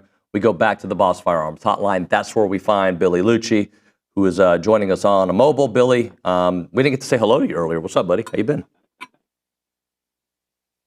This is good. This is my favorite part of the show. Hi, Billy. Pretty good. Pretty good. Yeah, I agree. No, if you're listening on YouTube, I'm sure there's something wrong with the phones. It's not Billy. So, Billy, you there? I hear something. And we're off. Let's go to the Angry Elephant News and Social Center, McKinley Polanski. Let's tap dance a little bit, shall we? Yeah. What do you have for us? I have a question from Stokes in Dallas. Stokes. Says, do you think Amari Daniels can finish the season like Cyrus Gray did back in 2010 after the Christine Michael injury? Christian Michael, yep. Oh, yeah, they spelled it wrong. See, Mike's going to be with us. That's how he spells it, by the way. He does spell it that way. Oh, okay. Christian Michael injury. Do you think he has that kind of upside? By the way, C-Mike will be on the show the week of the Texas game. We've already confirmed that, so I'm looking forward to catching up with him. I've been texting back and forth. What a nice guy. So, yeah, I think Amari Daniels is awesome. Like, I really think and I've thought that since his first time to step on campus. Like, there's something about, he runs mean and runs hard, and he's not your typical, he's not a bruiser by any stretch, right? But he's the kind of guy that just, you feel him when he hits you. I used to play football with a guy named Johnny Ferris, right? He was little guy Johnny Ferris, right? Mm-hmm. That guy hit harder than any of the big dudes on the football team. And I kind of feel that way when it comes to Amari. Not that he's a little guy, but like he hits with a lot of power. So I'm very interested to see him. He led this team in rushing last year. Like he's really good, guys. We forget again though. My worry about the offense is not about Amari Daniels. My worry about the offense is your best back is done, and he's more the guy that you rely on short yardage. And that's what I worry about. But yeah, absolutely. Do I think Amari Daniels can finish the season strong? Mm-hmm. Can I see him rushing for 110, 3 straight games? Yeah, I could. I could absolutely see that. Any other texts there? Yes. We have one more question. Okay. From Madden in Houston. He said, does Mizzou even score points with Cook? I mean, they did last week. They came back. Like, Drew Pine was not necessarily great. But look, they've got a great group of receivers, but that team is not good. And it's interesting how thought processes can change in a year because, like, not that long ago, I'm like, I want Missouri to keep winning games. I want LSU to keep winning games because what it looks like. Why am I using that voice? What it looks like for A&M. But now I'm at a point, it doesn't matter. Just if A&M wins these next 3, they'll win. Go ahead, Nick, you're going to say? I was just going to say Billy's here, so if you want to hit a break, we can get him in studio for the next. Okay. Nope, I'm going to just take my It's just a suggestion. I wasn't telling you what to do. No, it's just, we're not. In fact, we're going to not talk to Bill. I'm just kidding. We'll talk to Billy here in a minute. A moment for Caldwell Country Chevrolet, Highway 21 in Caldwell, online, CaldwellCountryChevrolet.com, locally owned and operated by Aggie alumni. That should tell you the kind of people that work there, the kind of people that run the operation. The other thing is, I got a vehicle from there. I know others in this building have gotten theirs from there as well. They are fantastic when it comes to getting a great deal on a vehicle and also knowing that the customer service that comes afterwards is going to be top-notch. That's what they do there at Caldwell Country Chevrolet. Great pricing, great trade-in value, great customer service, complimentary pickup and delivery for their service customers. It's not a far drive. We're talking 15 minutes, the edge of Bryan to the beginnings of Caldwell. Short conversation away, but you'll see the difference when you step on the lot and do business with the great people at Caldwell Country Chevrolet. Highway 21 in Caldwell, online, CaldwellCountryChevrolet.com.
Hello. As a reminder, the final segment of the program is brought to you by Double Dave's. That is at 10:50. But right now, caller number 12, 979-693-1150. We're going to hook you up with your choice of a dozen pepperoni rolls or a large one-topping pizza from Double Dave's. They've been serving Aggieland since 1984. They have your favorite pizza and, of course, your world-famous pepperoni rolls. Reliable in-house delivery, bringing piping hot goodness straight to your door. Just click on doubledaves.com, and your favorites are on their way. It's TexAgs Live. We are presented by David Gardner's Jewelers. We are in the Rollo Insurance Studio, hour number 2. Billy is now with us. Hello, Billy. Hey, David. How are you, man? I'm great. What is this? That's from OB's opening segment, where we kind of go through some matchups, and those are just some little write-ups of players to watch. Okay. It's the actual players to watch article. I get it. Yep. What's David, you got any humdingers for me this morning, like you did Tony Sanchez? What was the humdinger? I don't remember the humdinger. The old, how cool is it, Coach, to watch two of your former players who left you in the portal to achieve tremendous success at another program? So what we're before you, I knew this was going to happen. So that's why you did it. No, but I knew you were going to go into defense mode. And I didn't ambush you with it around Steve and Seth, which would have made for real comedy. That would be great. But we could do it again. You can rework the question. Should I rework the question? We can work it back in. But I knew in my head, I was like, if this guy gives coach speak here, I'm going to be really impressed. He gave a great answer. I think answer. Nuño just shot right. Like, there's no chance for him to give coach speak. He's got to be honest. And he said, I don't really think it's very cool at all. Well, I think it is cool to know that your program is so coveted that SEC teams are coming. It's New Mexico State, and I think it is cool. Now, I understand from a coach's perspective. Yeah. That's who you were asking the question well, to. He wasn't their coach. I think it's cool. Well, you just broke the mic. Maybe. I think it's cool. You can ask me that, and me and you can be like, damn, it's really cool. See, but New Mexico State, what a cool story. Like these guys. Yeah. And I didn't even realize some of the other guys he was talking about. But I don't think that he thinks it's very in cool. retrospect, poorly phrased / timed You're question. just a lot more glass half full guy than most. Yeah. Hey, I still think that he did a great job recruiting and getting people. He didn't even have a quarterback in July. He had to do that. So, when I did ask that question, I'm like, yeah, I probably could have phrased it differently. How much does it suck seeing Diego Pavia dominate in the SEC and not with you? That would probably be one he would be. You're like, yeah, you're right. I agree with you 100%. And he did have a great point. Like, maybe we're competing for a playoff spot if those guys stay. Well, that game was already scheduled before those guys left. So, this game could be looking a lot tougher as we sit here today, and we'd be sitting here going, damn, A&M schedules New Mexico State, and they just so happen to catch the best New Mexico State team ever. Right. Coming off a bye week, following a loss with 2 massive SEC games left on the schedule. So, this conversation could have been a lot different had that portal not, affected them the way it did. And I mean, just ask Auburn. But it goes. That was a bad Auburn team last year, but still, they beat them 31-10. But it also Jordan Hare. It also says your quarterback absolutely matters. And go back to that last question I gave SEC Mike. We looked at this season as Carson Beck being this top 2-3 guy. I don't think I think Quinn Ewers hasn't been bad. I don't mean that at all. I don't think he's been what people said he was going to be, a Heisman contender. Connor obviously is not where we thought he'd be. You look at that list, but nobody was talking about Diego Pavia, but he was doing it at New Mexico State, and now he's freaking doing it at Vanderbilt. I've got a buddy of mine that just called me, and I'll say this, Phil, and you'll know who he is, and maybe some of his friends, he can replay this clip as I assault him.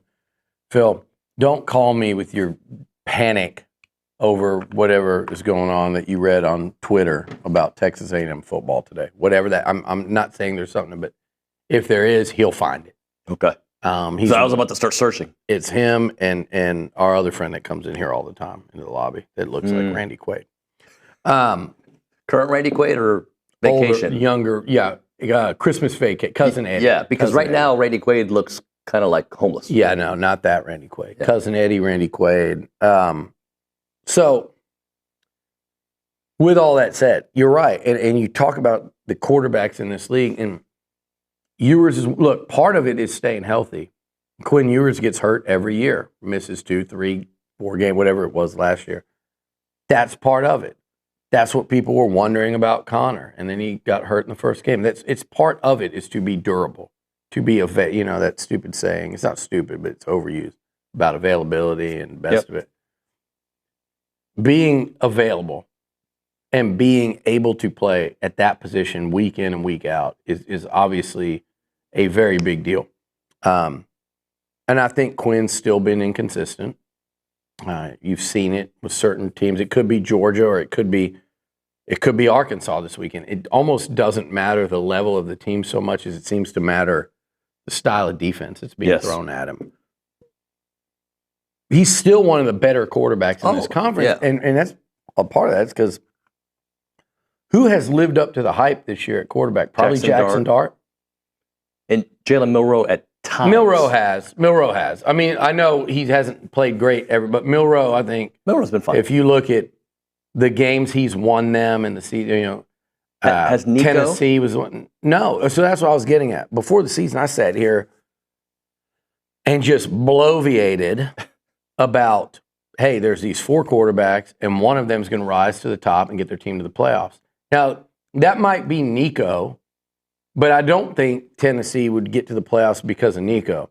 And my point was one of them was going to rise up into that upper echelon. Dart, Milroe, Ewers, where they're in that conversation when we talk about who's the best QB in the SEC. Oh, by the way, Brady Cook certainly has not lived up to billing, and part of that's injury, part of that's because he was overrated.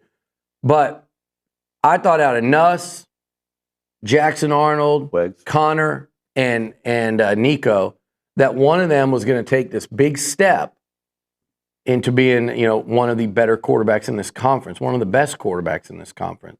And with that, their team was going to reach the playoff. Well, if you look at but if you look at Tennessee, A&M, and LSU, forget about Oklahoma.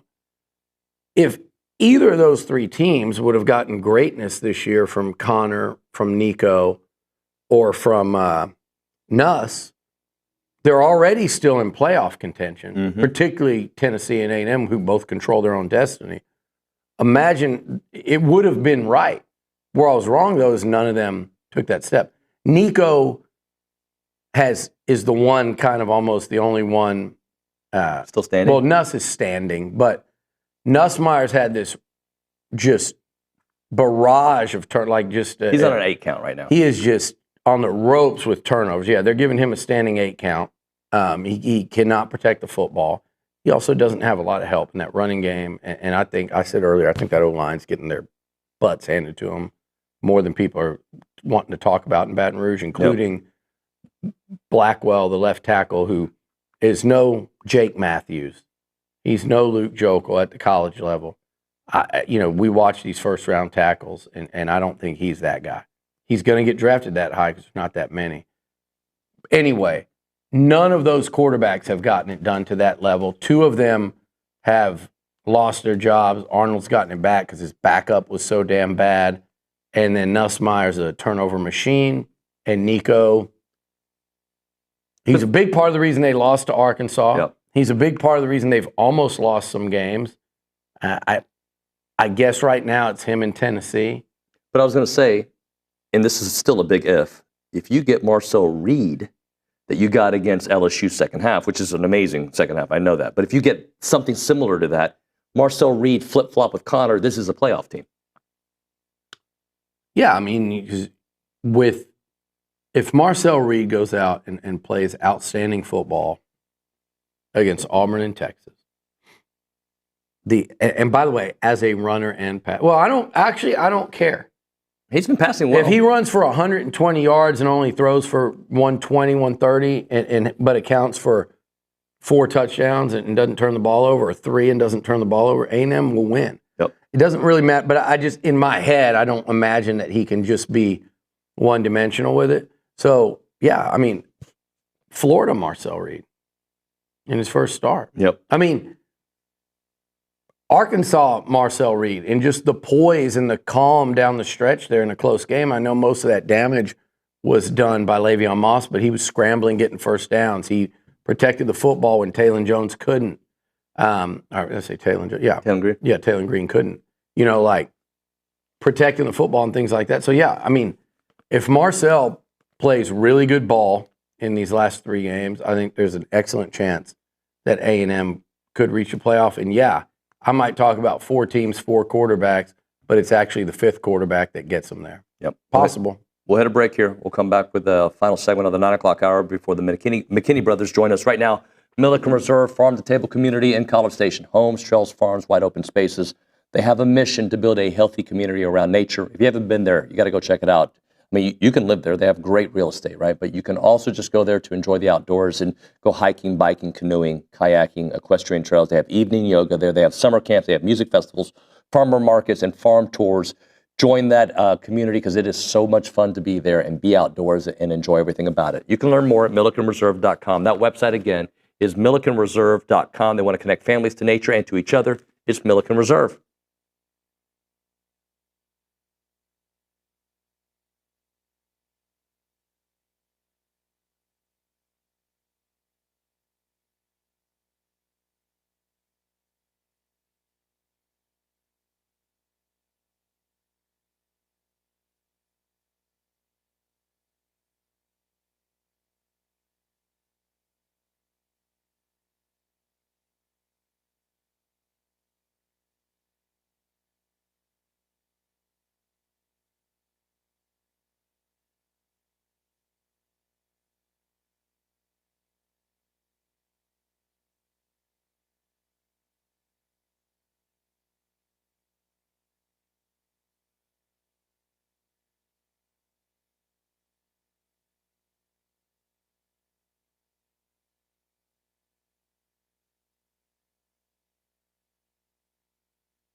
TexAgs Live, presented by David Gardner's Jewelers, Rollo Insurance Studio. It is hour number 2 coming to a close here.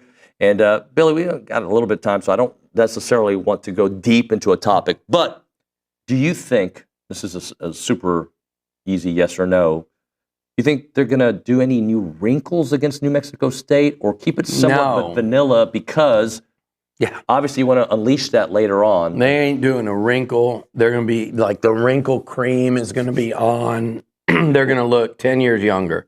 They're not showing any wrinkles in this one. If they do, it's on purpose just to get work, to see how somebody looks at that. No. Okay. I don't think that either. I think if they do a wrinkle, you're talking about wrinkle. I think they'll work in other guys to get guys work. But you're saying like a wrinkle, like in terms of scheme or a personnel, like, whatever they thinking about doing personnel wise, they would never do it this week. Okay. They would practice it. They would have practiced it during the bye. They will practice it this week coming but we up. Won't see it. You won't see it because why would you put that 100%. On tape? Now, I don't know how much a coach like Elko or Colin Klein or Jay Bateman would want to do this part of it, to throw some stuff out there just to make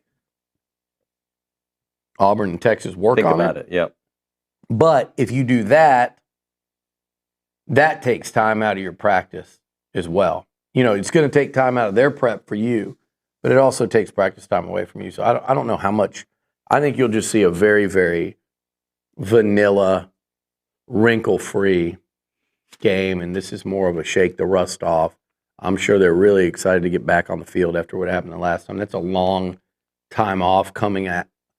It's not just a loss, and it's not a kind of loss. It's not like South Carolina took anything away from you in terms of your goals, but it's just they got beat. They play. Forget about how they got beat, and that margin of victory. It's going to be really sad if this stupid ass committee holds it against A&M if they go 10-3, like win the West. Win the West. But people think it's a ridiculous concept that getting to the SEC. That they wouldn't get in, yeah. But just in case, 44-20, that final, that was a game where A&M was trying to cut a lead to one score in the fourth quarter there. But they did play their worst game of the year, and those guys had to wear that, and had to wear it for 2 weeks. So I'm sure they're really excited just to get back out on the field and play. I've actually heard the crowd's going to be really, really strong for a game against New Mexico State. Tickets, most of the people I've talked to have said that it's going to be a really good turnout tomorrow night. So I think they'll be up, they'll be ready to play and come out and play a good football game, and then we can stop ignoring what's ahead in terms of Auburn, and obviously no one's going to be talking about Texas, but that finish, that SEC finish. Lewis Engineering, a machine shop located in Marshall, Texas. They want to be your premier metal fabrication supplier. They've been around since 1961. Doug's grandfather started during the Vietnam War. Doug, by the way, is a class of 2004, and they have a lot of services. They want to do on-time delivery, and they do it in high-volume production with close-to-tolerance projects. They invite you to outsource your machining to a company that many Fortune 500 companies have trusted over the last 63 years. Call Doug Lewis up, 903-938-6754, or visit them online, lewisengineeringco.com. It is Lewis Engineering.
All right, we're back, I think, on TexAgs Live, presented by David Gardner's Jewelers, Rollo Insurance Studio. Time for the final countdown.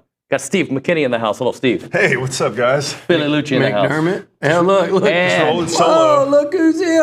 coming in. Oh, Mr. Pheasant Hunter Look who's finally here. showed up. Hey, Team Hunter. Well, he's missed 2 weeks in a row. Oh, that's false. 2 out of 3. 2 out of 3. Last week you guys didn't do it, right? 3 out of 4. No, look, I'm back. I'm back, baby. He did the math real quick. Nuño, can I just say that 2 weeks ago Yes, sir. was probably the worst game watching experience I've ever had. And partly because I usually, on road games, watch the game at home by myself in a dark room. And I feel like this is somehow text going back to you. with Seth. Billy won't let me text him during the game. No, he's the worst. So I text with Seth and my other brother. Seth's in North Dakota on a pheasant hunting trip. But I'm watching it. I can't talk text. No, you listen. Oh, okay. You just sit there and listen.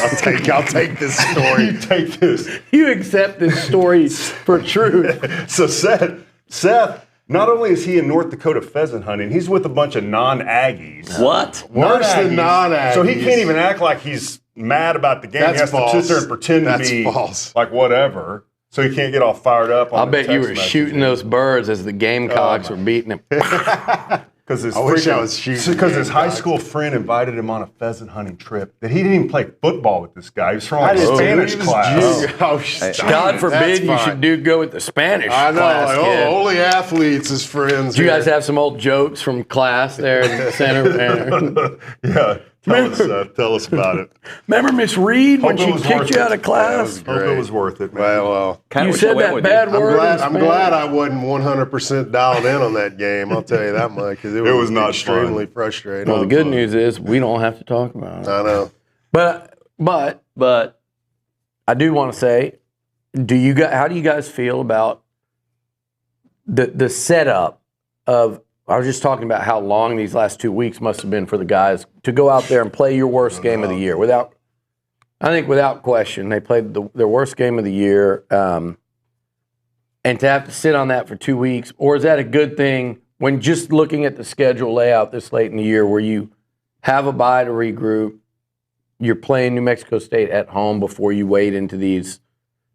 I mean, it might be as important a 2-game stretch as we've seen. Yeah, I like it. I like the way that it's dialed up in the sense that Elko said it best, man. It's like because look, I'm not giving the committee any faith. The playoffs start this week. We cannot lose a game for the rest of the year. I know that's crazy to say out loud, but that's what we have to do because if we lose any of these games, we're out of the playoffs. Not true. Playoffs begin. Well. Possible. I don't have faith in the committee. I'm not trying to be negative either. We'll talk about that in a minute. Okay. Regardless, I think it sets up. I like the bye week. I like this quote unquote playing bye week, if you will. And then you get into what you have to get into because we have guys that we have to get healthy. I'm glad we don't have just necessarily just the hardest game on earth right now because we can build into it. And I think it's going to be. I like the way that it's playing out. I'll just say that. I mean, I'd say anytime you get work that way on a road game, it's nice if you have a bye week, but it's also nice to come back and not be playing a top tier, Power 4 type opponent because although you're ready, you want to get that taste out of your mouth, there can still be those little seeds of doubt in the back of your head. And you get into a big game that you really need to win and it's going to be tough to win and because things are going to go wrong in those games. Yeah. And you don't want those little seeds of doubt to start creeping up front. So it's good to get that game taste out of your mouth, playing New Mexico State. Hopefully those guys go out, get a W, look good doing it, and in the next week, baby. Gotta get ready to go on the road. No targeting in the second half. There he went. You try to jinx everything. He does. Man. He absolutely does. I'm just saying. It's what he does. Speaking into existence. Yeah, exactly. It's already done, dude. It's going to happen. He's done it again. My bad. I thought this was a radio show where we talked about things. Why are we so close? Look at us on screen, dude. I'm barely even on the picture. Okay. Seth, you may want to scoot down. They're worried I'm sick. This is derailed. Anywho, can we get into? I think this coming week may include Creed tonight. Roger Crager tonight. Where at? In downtown Bryan. Oh, damn. I'll be going to another artist that starts with CR. Not Creedence Crap. Clearwater Revival, but Creed. I'll pass. And Three Doors Down. I bet you would pass. I bet Shame you would on you. pass. I don't You're do too Creed. cool He'd for pass Creed? on Yes. Creed. Yeah. Yeah. You're too cool for Isn't Creed. that the guy that sings with his hands? he out? does like, do that. Yeah, He I does. can't Give us do some, that. Seth. The Come on. voice of an angel. Give us a little bit. Yeah. I could, but I'm it. not. No, there's one guy on here that doesn't like us singing, so yeah, it's coming, buddy. There's no way I'm going to Creed and Three Doors Down tonight that you're not going to hear me sing. So at 10:07, you don't know when it's coming. So my suggestion is stop listening. Who doesn't like what you sing? Some guy. Oh, it's somebody who works here? No, they wouldn't work here anymore if they That's a didn't good like my point. singing. I was like, I won't date a girl that doesn't like my singing. If you can't appreciate Good voice? this voice, and this, no, honestly, actually though, if you can't appreciate my music, it is an issue. That's a deal breaker. Like I once went out with a girl, all she listened to is like, I would call it like Spotify music. You know, like maybe some early Post Malone would be on the play, but it's all like Spotify music. These artists, So that like Chantel maybe, Rowe or yeah, whatever that like maybe girl they'll is. play. No, not Chapel Roan. There no, we go. not even her. Like she's way too mainstream and popular. It's got to be stuff that like you only listen to in like Vegas, 2 a.m. or later. Maybe you have to go search out a club in Dallas that I don't plays think you're it. doing Vegas right if you're listening to that, dude. Well, that actually you probably are doing it right. But you're doing it right because you're in there and then you walk outside and the sun's up and you're like, what have I been listening to for the last 8 hours? And then you make a playlist. But that potentially Kill Tony and Jelly Roll with 10-1 night. with a game in between of New Mexico When State. is Kill Tony? Wow, dude. Monday. So Oh, wow. Friday, Saturday, Monday, Tuesday. That's a full schedule. So we got No Tyson tonight? no. I'm not going to watch it. What'd you think of the slap? Stay That's- on. yeah, You it's got to just get the stay viewers on. in, baby. Ariel Helwani swears that it wasn't. Yeah, of course he does. Why would that guy lie? Well, I think they're just trying to sell the fight. Oh, look, Tyson's mad now. 1984 all over again. The guy looked terrible 25 years ago. Oh my goodness! You are one of these guys today. You hate Creed. You Yeah, I hate do. Mike Tyson. I love Mike Tyson. I hope he wins. Apparently, he hates the '90s. Good night. Nuño must have been Love 90s rap. Yeah, bull. Love the '90s rap. NWA. Oh yeah. Okay. Okay. That's some good rap in the That's 90s. some really good. There was. You're right. I did. Peak rap. It might have been The golden era Biggie, rap. Pac. Who else? I'm not Who gonna else go. did you I'm love not gonna back go to in the white 90s? party. I didn't go. Yeah. Although I hired his brother. Story for another day. Anyway, I was about to say we have a friend that's a big Diddy fan, but he may or may not be a high school football coach. So even though I'm just talking about the music, I don't want to just put And those Mace, by the way, Diddy and Mace. He Pastor just loves Mace. them. He is a pastor now. Yeah, Mace was good. Is What there you any- know about going out? Hell yeah. All right. David's trying, so go, David. No. Let's get back I on want to give track. more to Rat Billy. I don't know the side of him. I know Creed Billy. All right, New Mexico Creed State. had staying power. All the rappers are dead. True. Kind of hard to listen to them. Really? Actually, it's Kanye's not. still around. Life in the streets, man. 50's still around. Yeah, I know. Seth and I met him. Yeah. He sat in his suite. I was waiting for the most dorked out photo op of Seth I blew it, man. asking I blew 50 it. Cent for a picture. I was trying to play it cool, And man. he could not have played it. He's dressed like this, first of all, like to an a Astros middle-aged game. Just white guy. aggied out. Hey, 50. Fifth. Is it Mr. Cent or Curtis Jackson. So, is there anything we can see in this New Mexico State game that can translate to Auburn? Like, Yeah. Just clean. Just be clean. just be clean. I That's think. all you got. Yeah.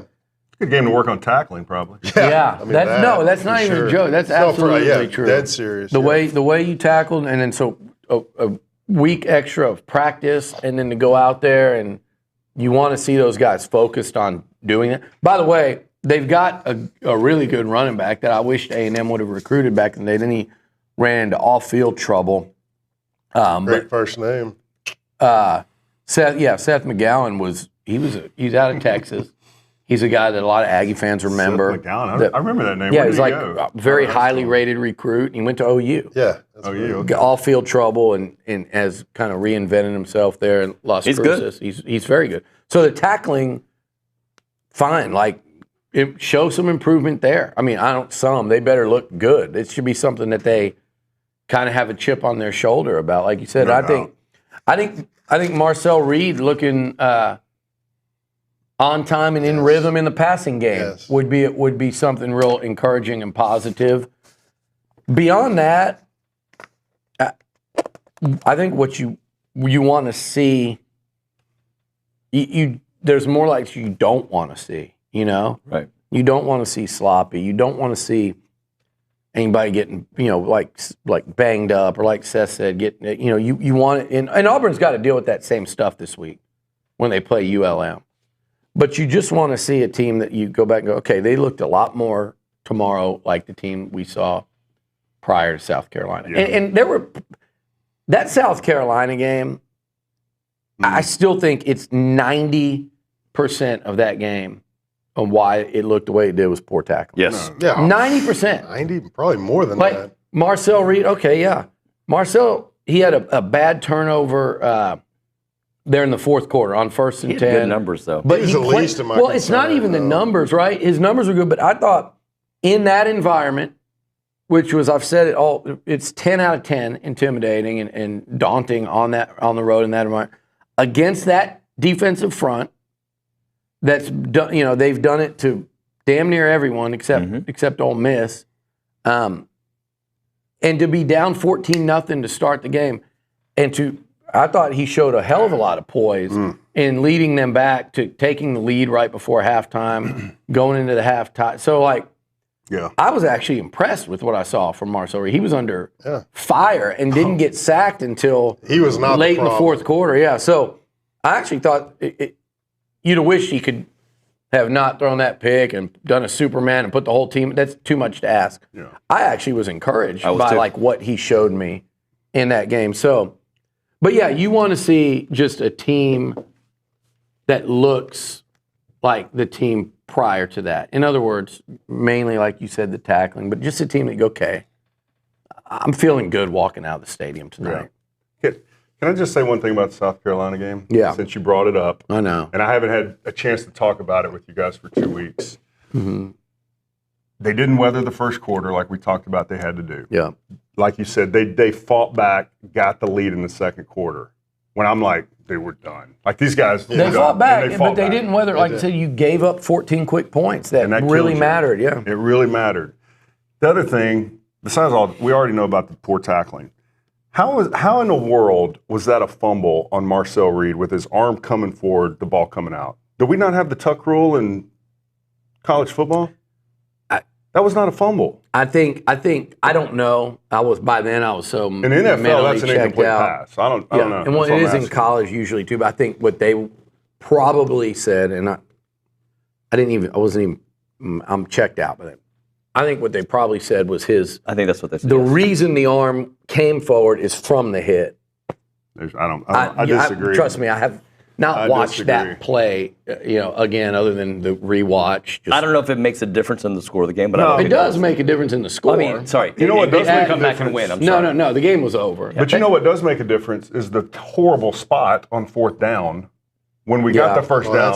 They gave us that does make a difference. I do think I watch a lot of games in college, and it happened in that Lions game the other night too. Yeah, it did. Where I'm like, I feel like coaches should fight more. I saw it in an NFL game too the other day. I forget which game it was. Review it or something. Where the guy was clearly past the stick, and instead it set up a 3rd and 2 feet, and they got called for holding. Right. So now it was 3rd and 11. It's like, no, it should be 1st and 20. You agreed. So I do think there are times where if I was ever a head coach, there's so much other noise going on, but I'd be like, your job is, I'd almost have a rotating panel. Like, you tell me when I need to challenge a spot or something. Mm-hmm. And if you fail at it one time.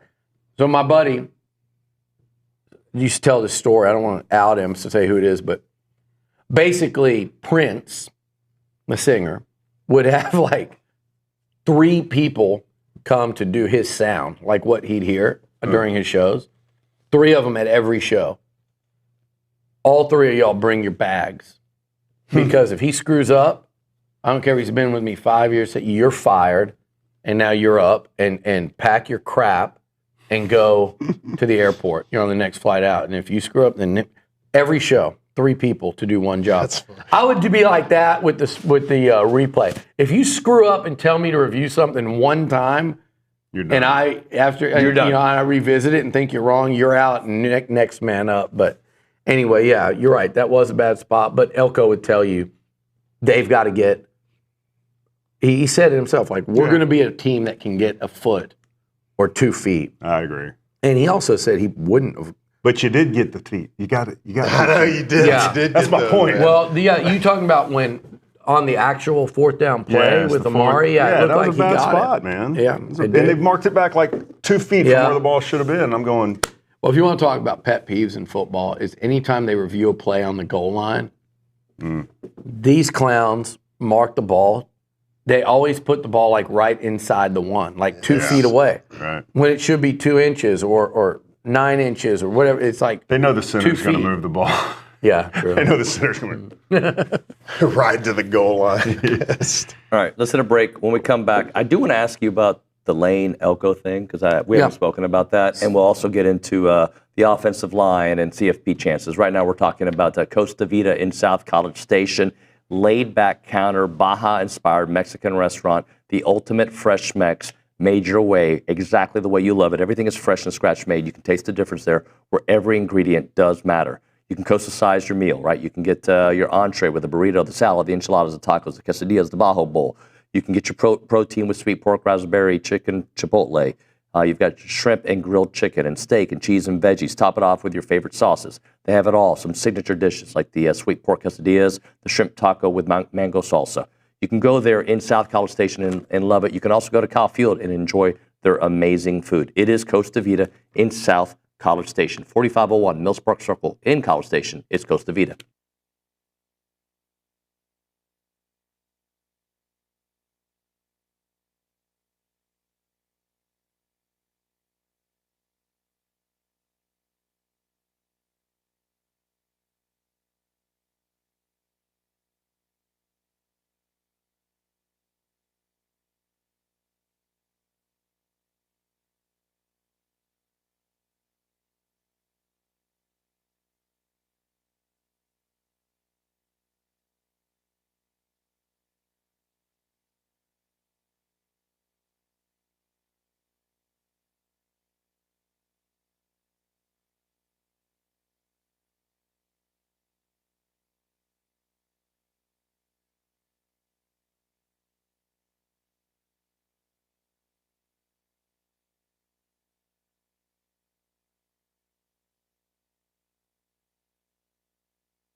I've gotten into it. And we're back. I've stumbled into the wrong Twitter war. Oh my Twitter God! sphere? Which You one get are you in, on? you get into it with these wrong people, and they go like just straight lunatic mode, and you log in like 2 days later, and there's still like a side argument going on, and you forget to like mute the you gotta mute the conversation. whole conversation. Yes. But I have set these poor Texas people off, and I'm sorry, On man. which one? I apologize, not for what I said, but for setting you off about it. That's all. I said the right thing. I just feel bad that so many of you got so Can you upset give us some by it. context? Let's hear Context what it was. is I'm just they can't separate A&M from what I'm saying, and they want to drag A&M. So it's and they can't separate the last 12 years from the standpoint that the SEC scheduling model is different this year than it has been at any point. Right. They can't separate what I'm saying. They cut off. They short circuit at a point that they get too offended. They don't listen to the end of it. Here's the They've end. gotten beaten by the only elite SEC team they've played so far. Well, elite. Only decent. Good. my bad. Vandy's Good. There you go. solid. Yeah, Vandy's, That's it. Vandy's solid. Oh, Okay, they've played This year. one. Here's what they can't separate. I'll start with the finish, and maybe this will help. If they come into Kyle Field, and by the way, I think these teams are bad, but if they beat Arkansas on the road, beat Kentucky, it's still a growing number of SEC teams they've beaten. You still have 3 SEC games to win. But if they come into Kyle Field and beat A&M, particularly if the Aggies beat Auburn and come in it's for an SEC title on the road in that environment, and they come in and win that, and then they play, and they'll be in the playoff already. But even if they play, forget if they win, then it's a whole nother deal. But if they play an Alabama or an Ole Miss or Georgia again, or Tennessee in the SEC title game, playing on the road at A&M and throwing in an SEC title game neutral, then I got no complaints about their strength of schedule. When you throw in those 2 games plus Georgia, it's fine. They deserve to be in. My whole point of this, so that was said.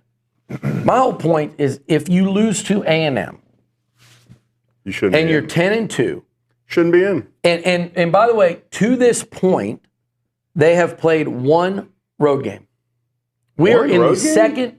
We're going into the 3rd week of November. One SEC, One road SEC game. road game. One. I'm sorry. No. Yeah, Michigan. Yeah. 1 SEC road game. 1. That's crazy. Okay. Now they've also played 2 road games. Period. They've played 1 SEC. Period? Yeah. How's that even possible? OU's neutral. So what about Arkansas, Kentucky? They haven't played them yet. Kentucky's at home. Arkansas is On the road. in favor. Okay. So they got 4 They got road 2 games all year?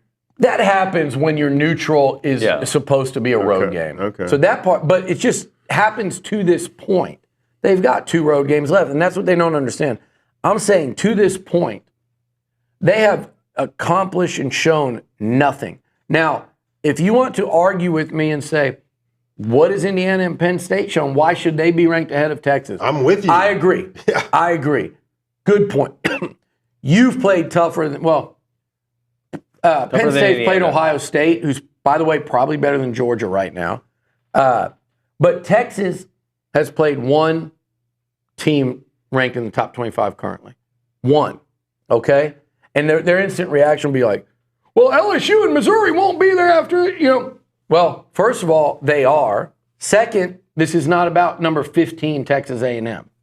It's about number 3 Texas. It's about the team that everyone thinks is really good from what we watched them playing. I think they're really good.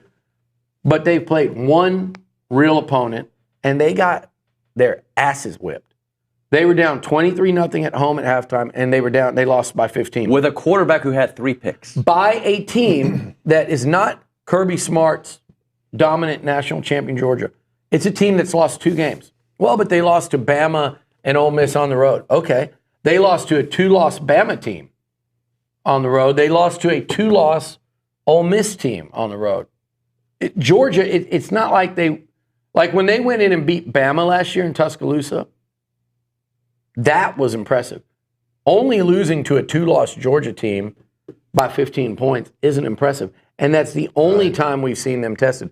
So I don't think in any world they should be offended by anyone saying Texas hasn't proven anything yet. And my point of saying all this, and I think people around the country are starting to catch on, if they lost to A&M. And by the way, I'm not predicting anything. We're not talking about that game yet. I know how hard it will be for the Aggies to beat Texas, even with 100,000 and the 12th man behind them. They are a very good team. But our conversation is, will they be playoff worthy if they were to lose to the Aggies? And if that happened, my answer would be not no, but hell no. Mm-hmm. I don't care how many name guys they have. I don't care that your coach has the Ed Grimley faux hawk. I don't care about any of those things. I don't care that they're fancy offense. I don't care that that they're uniformed and they're a brand and everybody loves the brand. I don't care if McConaughey's on the sideline. Whoa, that one was too far. Yeah, you're right. I'm sorry. And if you lose to A&M and you are 0-2 when that final playoff ranking comes out, or the pre-conference 0-2 against ranked opponents. But the 2 is just as big as the 0, in my opinion. That in 12 games you played 2, and then if you lost to both of them, I just think. And that's kind of where I'm going with this. But what they say is like, it's not our fault that it's Michigan, not their fault. Oklahoma. It's not your fault. Exactly. But it's who you play. It doesn't matter who's. No one's at fault. No one's saying Right. Texas schedule's great. But it is your fault. They just because you scheduled do- Ohio State. They ain't scared. It is your fault because you didn't win the games That's that were right. meaningful. You had 2 opportunities to beat them. Beat a ranked opponent, And you didn't do it. True. So I mean, that would yeah. So yes, it's not your fault that the schedule came out that way, but it is your fault that you didn't execute on the teams that you had to execute against. And so what I'm getting at is the Texas fans that get too defensive on that, or that say, well, so you're saying the SEC was weak? No, I'm saying that you've played 5 SEC games, and the combined record outside of Georgia, who beat you by 2 touchdowns on your home field with water bottles raining down on them, those other 4 games, the combined records of these teams are 17-22. So yes, you can say we were told about the SEC gauntlet, and my answer would be, first of all, scheduling model changed. Second of all, because if it didn't, you'd be playing A&M, Bama, and Ole Miss, plus maybe Georgia, maybe Tennessee, maybe South Carolina on the road. Who knows how that would have gone. But my real point is this. Don't worry about it. Just what I'm saying is factual. I'm not making anything up. If you beat A&M at home, you win an SEC title in your first year in the league, not only can no one question you, I certainly wouldn't sit here and question how good they are. And they can still go make a run in the playoffs on top of that. So I just think they have a limited opportunity in their regular season. It's not their fault, but they have a limited opportunity to prove that they're worthy of being in this field. And like like y'all said, if you don't take advantage of that limited opportunity, which is going to happen right here in a couple weeks, then no, I don't think. I think I think they're the 10-2 SEC team outside of maybe Missouri that you'd have to be able to say, should they even be in the field? All right, let's hit a break here. We'll come back with and they will be in, by the way. I don't even know why. Freak of the week and sleeper of the week. Right now, if you've had a car accident, a simple fender bender, or anything worse, you know what's going to happen next. You shouldn't gamble on your future, your estate, or your business. Details do matter. Preparation matters. Consultation and education matters. Go to RolloInsurance.com/TexAgs and start a conversation with your personal insurance agent today. You've got questions, and they've got answers for you. So make sure that you reach out to them. Smart people with good information tend to make good decisions. You're a smart person, so make a wise decision by going to RolloInsurance.com/TexAgs. Your risks are your business. And make sure that you call them up as well, 888-44-ROLLO, or again, RolloInsurance.com/TexAgs.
And we're back on TexAgs Live. I just had an entire concert, which I recorded. I don't know if anybody can hear the show. All right, sorry. Hey, We're getting ready for some football. Yeah, we are. Can I just ask you, because you're kind of fired up, and I'd like to see the guys' opinions on this. Okay. Yeah. Lane Kiffin coming after our guy, Mike Elko. Did you hear about this? Yeah, but I mean, like, I don't understand. I didn't go dig into the details about what happened, but I Do saw you even know that- what he said? No, he made Elko made an innocuous comment. Good word. And then I Yeah, saw, Very good. It wasn't. what's his face? Lamo. Lano. Make some comment back to him, and I was like, why did he just read way too much into it, and he was trying to be a jerk Yeah, he's about just it. stirring man. up. I mean, Lane just stirring constant- stuff I mean, up. like, that's who he is. He's Lane- That's who Lane Kiffin Never been is. hit Kiffin. That's who. That's Daddy what I think. boy, Lane grew up Kiffin. a coach's son, and Here's- just never played, but always coached. He's a damn good. I'm kidding. I'm just ridiculous. But he's done a damn good job there. I don't like him. I think one day I'll be proven right. I don't think he's not a good guy.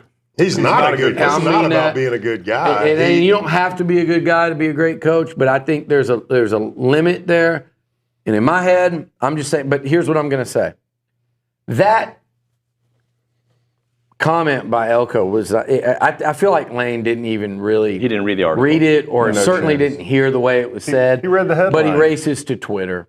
And read the again, headline. and Mike Elko's not going to make a big deal of it. He's not going to go hold a presser conference about it to rant and rave about Lane Kiffin. Pay no mind what to it this, is what it baby. is. What did this mean, though? I'm curious. By the way, check out quarterback play and scoring at night, home and on the road. What does that mean? I think in that comment, I think he's probably talking about himself. Yeah, I think he's would say probably he's saying talking like, about "Hey, it's a himself. huge Talking about advantage. Dart, yeah. Your quarterback plays a lot better at home at night versus like, say, okay, look at Marcel Reed versus LSU versus Garrett Nussmeier at Kyle Field." Then again, I would say Jalen Milroe and Garrett Nussmeier proved to be the exception at the game I was at this weekend because the road quarterback kicked ass. And Right. Look at, quarterbacks on the road in those tough environments at night tend to play a lot worse. Quarterbacks at home, atmosphere, energized on their, by 100,000 or whatever at home, they're going to play a lot better. I think that's what he was saying there.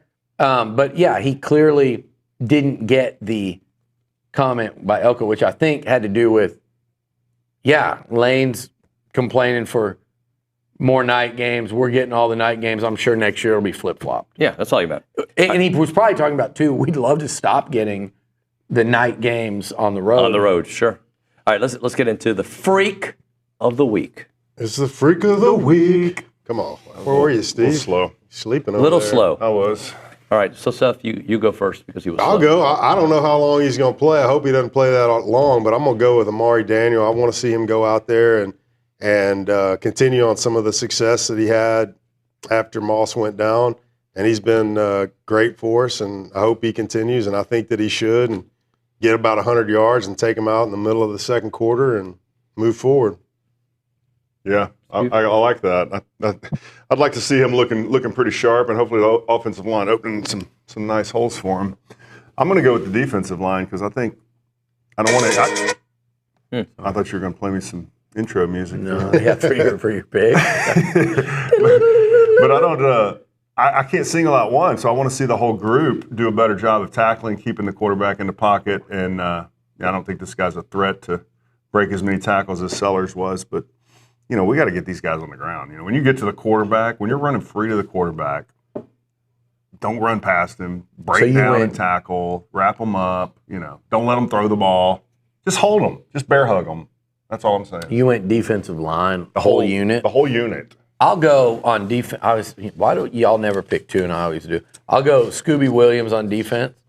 I think he wreaks a little havoc this weekend.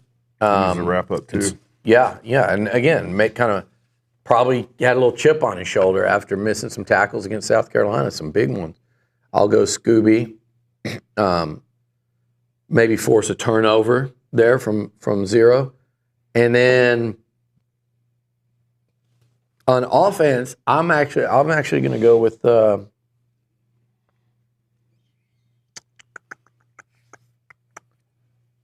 I'm torn at wide receiver is what I'm looking at.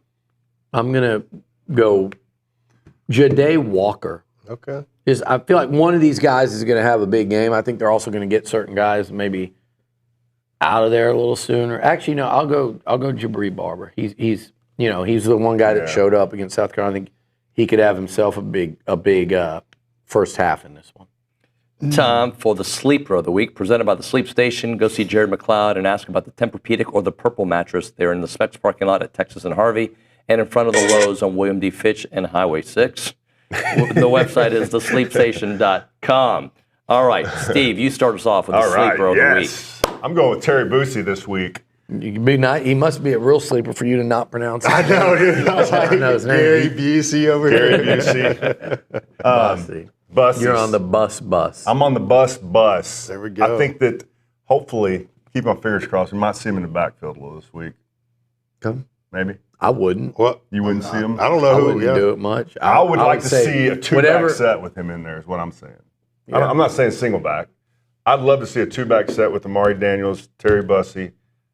I mean, there's a lot of options out of that formation that you could utilize him in. I'm just saying, I think that would be good. Maybe you don't show it this week. Maybe. And by the way, false Twitter narrative of the week has been moving a DB to running back. Not true. Said it didn't make sense when I heard it, other than just for an emergency situation. But that hasn't even happened. So again, for those of you that like to believe every Twitter burner Pete Thamel, like I'm gonna be pretty close to this thing if the last year, 10 years, 25 years has shown you anything. Not always going to be right. I'm usually going to be right. Like, they haven't been doing that. I could be completely naive and stupid on this comment, but DB to running back, that seems like the worst position to move to a running back. Yeah, I mean, and it's happened. My point of it was, you're going to move a DB to offense with a couple weeks left in the season. If you even did that, it's going to be a DB that's not playing a lot, and B, it's going to be just in case emergency. Just so the guy knows how to run some plays if you have to. Yeah, I think they'd probably just go 5 wide with Marcel Reed back there if you had too much. That'll open up a little running game for you. Yeah. So, but you mentioned Bussey, and I do think he'll. They got to find a way to get him into action. But I don't think they're moving him at any point to tailback.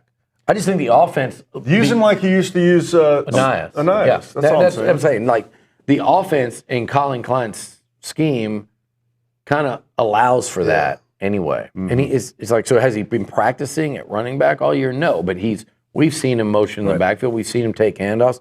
Unfortunately, we saw them fumble in exchange at South Carolina. So I think it's a natural fit there. I don't think I think we all know that, like, Bussey's role could expand moving forward because of the situation.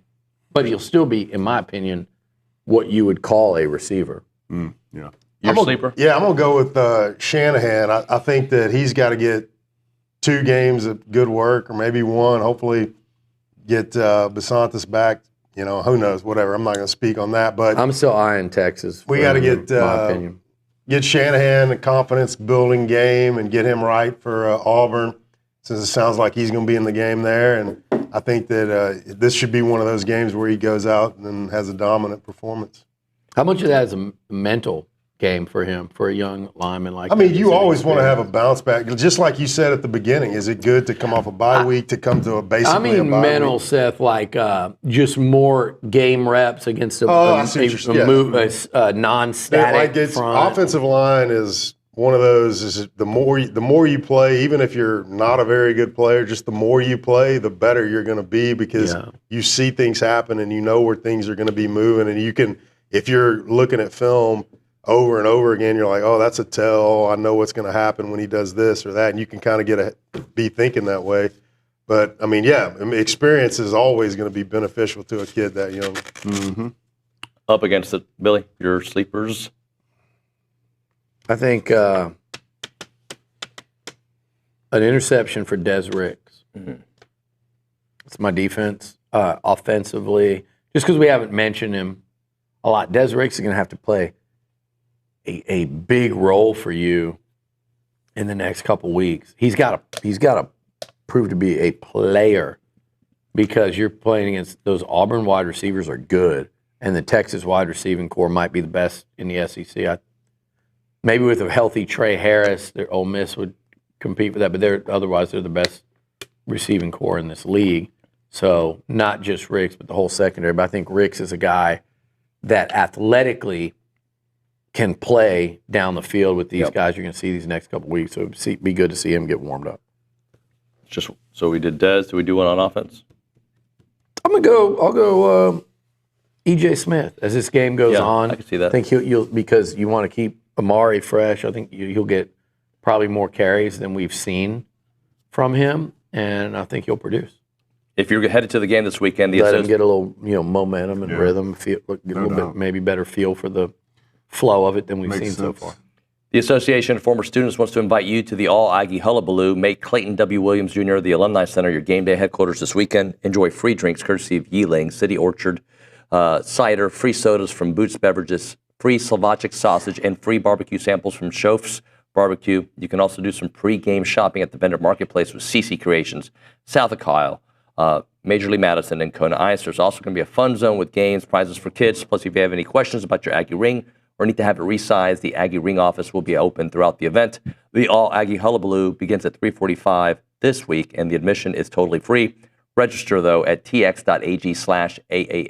If you're driving and can't write it down, it's also posted on several threads on TexAgs.com. Don't miss it, tx.ag/AAH6.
And we're back on TexAgs Live. We're presented by David Gardner Jewelers. We're in the Rollo Insurance Studio. Shoaf's Barbecue. I read it phonetically. That's how it's Shoaf's. Yeah.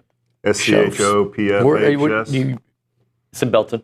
It looks like Shopels. Have y'all been? I've not been. No, if I'm serious, it looks like Shobel. Lucky for us, I don't know if you guys knew this, but in the lobby sits as you guys know, and anybody that comes here to TexAgs knows, we have a football expert. We have a recruiting expert. We have a basketball expert. We have a baseball expert, certainly a baseball expert. He's also an expert on bourbon and strength training and weightlifting. And per his Twitter, he's also an expert on barbecue. Oh, so if we no want one to from Nederland is an expert. So if we want on to ask, we could go right there. So we should probably. I wonder who you're talking about. Broniger? What? No. Price Picks. By the way, how about Seth? We go. Steve was there. We go to the Texans Lions. Great game, right? Right. Like not for a Texans fan, but 23-7 at halftime. Great atmosphere. Biggest comeback in the year, probably in the NFL. Walk off. 50-plus yard field goal. A paint brusher. Wow. Ask me when I went to that game. Ask me where I was when Detroit Oh, don't you dare! Ask me oh, where don't I you was. dare! Oh, Billy's we're like, probably oh, we're passing through like Waller. We could go. By the time that thing don't happened. even. Billy, you're the one that said it. I would have stood right he there. He made us leave. False narrative. Seth had to be false narrative. Third quarter. Fake you weren't news. there for it? No, we left. And the one thing I said when he was like, well, I said, Seth, if you're going to go. You said it. If you we're said going to we'll go, I was standing. I don't want you nagging I think we all know to that start Billy's a leaving liar. at halftime. I think we all know that. Well, you know what's He's funny? a fabricator of I came down and tales. saw them at halftime, and Seth says to me, he's like, man, I wish the Texans would like put Put this them thing away. so we can leave. Yeah. And I did say that. And I literally you said that. to him, I said, dude, I said, Detroit's got some grit, dude. They're going to come back. This is going to be close. Hey, we have a minute left on the live show. Okay, so we'll do the picks later. But I have to do the sponsor read now. Oh, well, how about it? Thank you so much. Sounds fun. Pay the Pick bills, 6, David. presented Pay the by bills. Prize Picks. With the final countdown, go to prizepicks.com/TexAgs. Use the code TexAgs to receive your guaranteed $50 once you play in $5 lineups. If you are watching or listening to the show, continue to do so on YouTube and on TexAgs.com because we're going to continue as we go through this. And then please make sure you go back to Louis Bellina and his show. All right. Sorry. Had business to take care of. Okay. Take care of my people. Steve, why don't you tell the story about how you harassed Dan before the game? Yeah, I know. That's why they got down so bad. I did tell him you survived the Steve McKinney jinx. He goes, I know. He goes, he tried to take us down. So I was waiting for him on the sideline before the game started, not after, before. And I knew he was about to come out because he had texted me and told me, roughly what time he was going to come out of and they put this rope up. Because there's a lot of people down there. They're trying to keep people off. They're roping it off. And so I see him coming out. He's kind of in the middle. I'd say a good, 10 yards from me. Everybody's yelling at him. Dan, I'm going, Dan. And he doesn't hear me. He doesn't acknowledge because everyone's yelling it. This is great. And he beelines it over kind of to my right about where Seth's sitting. And he starts talking to this group of people from Detroit. And he's talking to them. And I'm like literally over their shoulder. I'm going, Dan. His family is who he's talking to. Yeah, I didn't know. Mine is Ollie, his wife. Billy just stepped all over your story. So then finally, I'm not getting his attention, so I start going, Steve McKinney! Steve McKinney! And Dan looks at me, he's like, hey! That's funny. And I didn't get his He starts attention. yelling his own name. It's actually a good. That's brilliant. I'm doing that. Because in the no future. one's yelling good. Steve I've McKinney. never done that in my life, but I'm doing that. That is pretty brilliant. What if you would have started yelling like Jake Horn, Don Brown, your names? That would have been great. Ryan Ross. All guys from their class. Yeah. McKinley Polanski, hello there. Hi. You're at the Angry Elephant News and Social Center. You got our pick 6 for us. She does a lot of courtesy laughs for old guys on this show. Yes, she does. Nuño, Great to appreciate say. it. Sometimes y'all are fun. Speak for yourself. I think she'd be awkwardly acting like that even with young people in there. You think Zane and Savage and them are going to cool that up? No. You bring in the younger group. It's a cool. Him and I just think because Matt. we're old, she feels like she needs to laugh at her bad jokes. It's a respectful laugh. Yeah, it's polite. Thank you. We appreciate Mackenzie Yes, you're welcome. Politsky. Well, that's not. Or McKinley. What'd I say? McKenzie. Oh. McKinney barbecue. All right, McKinley, what do you have for us? Okay. Number 3, Texas is traveling to Arkansas. They're playing at 11 a.m. at Donald W. Reynolds Razorback Stadium on ABC. Texas is favored by 13.5 points. Wow. Might as well be Donald W. Duck Stadium with what's going to happen. What were we favored at Arkansas? Like 6, 7.5, maybe? Maybe. Yeah. What are they favored by? 13.5 at Arkansas. Oh, I hate Texas I think so Arkansas has much. gotten progressively worse if you Yeah. look at their last 2 home games. And they're banged up. Is the quarterback's not 100%, but I think he's playing. This pains me. They've been playing without, a guy that early in the year looked like one of the SEC's best running backs, who's a former Longhorn, and Jaquin Jackson. He's going to be back, but he's been hurt. Taylor Green's been hurt. I think Texas. What time is the game, Billy? 11 a.m. Of course. Of course, A&M. Texas covers. Oh, I'm picking. That's the first time you've ever done that. I know, it hurts. That tells me right there that Arkansas's got a shot. Oh, what? I'm tied for first, Chief. Yeah, so am I, Chief. So am I. With So is OB. Olin. I did my part. So I would say I think Texas. If I'm a betting man this weekend, the easiest bet in college football, if you want to make money, is to bet Texas. This is the kind of game. This is what they do. Just like with Florida, I've had to have beat up on wounded teams. I've had to have Longhorns seriously tell me what an accomplishment it was to beat Florida, and they refused to acknowledge that was like Florida's scout team, not just their third string Yale quarterback. So this is the type game. Taylor Green will go out the first time he gets tackled, and they'll bring in this quarterback that can't complete a pass more than a yard down the field. Texas will roll them. Arkansas can't block them. Bobby Petrino can draw it up. They've got skill guys, but Taylor Green's not going to be healthy. They will, Alfred Collins and Broughton and those guys will destroy that terrible O-line in much the same way Scorton and Shamar Stewart did. So they'll get nothing going. And then that secondary is pitiful. And how do you have a pitiful secondary and cover that Texas receiving corps? So the only matchup I like the Arkansas in, and it's why I have hope for the A&M game, I think Arkansas's D-line could get after Texas's O-line. I think that O-line for the Longhorns, they've been showing some real weaknesses lately, particularly on the inside. So, but Texas rolls. Yeah, I go Texas as well. Can't break away from the pack on this one. McKinley. Number 22, LSU is traveling to Florida. They're playing at 2:30 p.m. at Florida Field at Ben Hill Griffin Stadium. It will be on ABC, and LSU is favored by 4.5 points. Give me LSU. You're probably getting Lagway back, right? Probably, but again, that was it looked like a bad hamstring injury. He ain't going to be 100%. Dude, I think LSU's got this, too. I do, too. I think LSU. I think a couple of weeks ago, it looked like maybe Florida was trending into an improving football team, but the injury first to Mertz. And they're mad. Then to Lagway. But don't forget, Florida played Texas without 3 DBs, without their 2 top receivers, without their starting left guard, without their starting tailback, who's pretty damn good, and without Lagway. Yeah. Even if Lagway comes back, like you said, he's going to be slowed significantly. More than likely will probably re-injure that if he tries to do too much.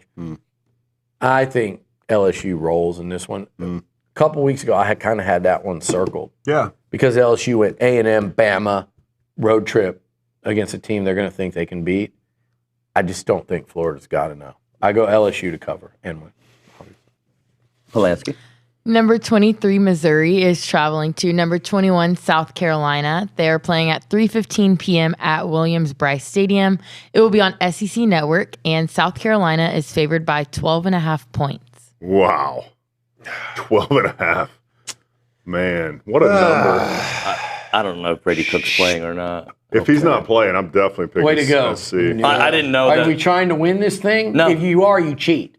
Oh, really? Well, you just withhold. It's not even cheating. It's the same group that got mad at me when I told them You the know what would have information. not They happened? should I do would their never have homework. asked this question. Yeah, they but should you would have do said their homework. you would have gone on your diatribe and brought it up. Yeah. I would have changed my pick, and I'm picking South Carolina. Good. I'm glad. I want you guys to stay connected. I got to go South Carolina too, man. What are you going to do, Billy? I tricked him into South Carolina. I'm going to go Missouri. No, I'm going South Carolina. They just beat A&M by 24. They beat Vandy by 21 on the road, coming off of that emotional win over A&M. Yeah, they're rolling. They're going to beat the piss out of Missouri. And I can say that because it's on YouTube. We're on YouTube. So we're going to lose a quality win, but we're going to pick up a quality loss, guys. Nice. What are you talking about? Because when they're not Missouri, I was thinking they were playing Vandy. Yeah, I mean, look, one of my friends that sits at lunch with us, his daughter went to high school, maybe even dated. Oh, I know this. You're going to get called out What's again. his name? The quarterback? Drew Pine. Drew Pine. So I got in trouble a few weeks ago for talking about how awful Drew Pine was. Came back and won that game. Doing it again. This was against Bama, and I'm walking through there on game day here, and I look up and I go, oh my God, that's the worst pass I've ever seen. What the hell? Brady Cook must be hurt. And it was Drew Pine. But he did come back and win last week, and he did his Conor McGregor swagger, and if he's walking like this Saturday night, it's going to be because he's just taking a beat down from that South Carolina defensive front. No. That game's going to be a massacre. Agreed. And then Eli Drinkwitz is going to have some other stupid comment to make after the game, which he seems to typically do. I do like him going after OU and Bob Stoops. So how far has OU fallen that Drink is clowning you? and Missouri's clowning you. I'm so hoping for this 1-7 and Drew conference Pine's record. beating you, and on top of that, when everyone's like picking on Texas's schedule, one of the talking points is like your best win of the year is Vandy. No one's even mentioning that they beat Oklahoma. It's like that doesn't even count. They're like, no, all you've done is beat Vandy. So yeah, it's rough. It's rough up there in Norman. Pulaski, game number 4. Number 1, Oregon is traveling to Wisconsin. They are playing at 6:30 p.m. at Camp Randall Stadium. It will be on NBC, and Oregon is favored by 13.5 points. Oh, my goodness. Oregon. Oh, yeah, Oregon. Picking Oregon. Wisconsin's terrible this year. We're not separating this week. I think everybody's on the same pick. I would have thought that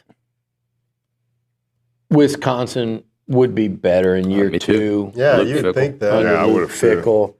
I mean, he was literally like a guy that I was going, man, it's crazy. If A&M, Mike Elko was the fit, and it was but like if you're just saying, here's a coach and a power program lost their head coach, like had you gotten rid of Jimbo a year sooner, I would have put Fickle on my top 5 list of guys I'd want to see A&M pursue. And I thought it was a great hire for Wisconsin. It might turn out to be, but it hadn't been yet. And a little slow start. And I think Oregon covers, and Dan Lanning's got it going up there right now. And I think they understand beating the crap out of teams. And they didn't beat the crap out of what was the score of that Maryland game last week? Got it right here. They didn't beat the crap out of Michigan when they went on the road up there. That was a little kind of competitive. I think they go out and I think they run these guys right out of the stadium. I have it that they had a bye week last week. Oh, okay. And they lost to Iowa on November the 2nd. I was talking about Oregon. Oh, sorry, my bad. Yeah. 39-18. 39-18, yeah. So I think Oregon puts it together this week, and they might be in the crowd doing jump around to start the fourth quarter. They're starters. Game number 5, Pulaski. Number 7, Tennessee is traveling to number 12, Georgia. They are playing at 6:30 p.m. at Sanford Stadium. It will be on ABC, and Georgia is favored by 9.5 points. Not going to say a word. Should let you guys talk. No respect, man. So somebody's hurt. Who's hurt? I'm You not saying said who's hurt? You should know. Oh, too good looking, whatever, right? The quarterback. What the crap? I don't know his name. Some Hawaiian name. Oh my god. Who even cares? Too legit to I'm quit. trying to pronounce it then. Tough Can y'all guy. clip that, please? His first name is 4 letters, so maybe you could do that one. Nico. Okay, fine. Nico. Could be Italian Is he for hurt? all you know, or That's Greek. close. It could be a Greek quarterback. Is he hurt? He's banged up. What is he? Questionable? What's his status? I think he's expected to play. Yeah, they said he was out. False reports. Now they're saying he's going to Georgia. play. Boom. Georgia. What's that spread? 9.5. But, I mean, Where's that it means at? Georgia's got to score It's 10 at points. home. 9.5. At home. how healthy is Georgia? Carson Beck is the worst Georgia quarterback ATN's out ever. for Georgia. What are you doing? What are you telling people for? Trying to help you here. Thanks, Bill. Trevor Etienne's Appreciate out. that. He can't run the ball very well with them anyway. But I don't know. I'm picking Georgia. Whatever. I'm sticking with it. Oh man, that's a tough one. Georgia to cover 9.5, they have to score 10. Why is Beck so bad, man? It's amazing. I'd rather have do they Beck the singer. They have a lot no of people depth? are blaming it on he's dating one of the Cavender twins. I'm just saying. Doing a lot of social media. It's like Katie Smith over here. Every time you move, they got to put you on camera. Social media. Who's dating the Cavendish twin? Beck. Good for quarterback. Oh my goodness. Who even is the Sleet Cavendish twins?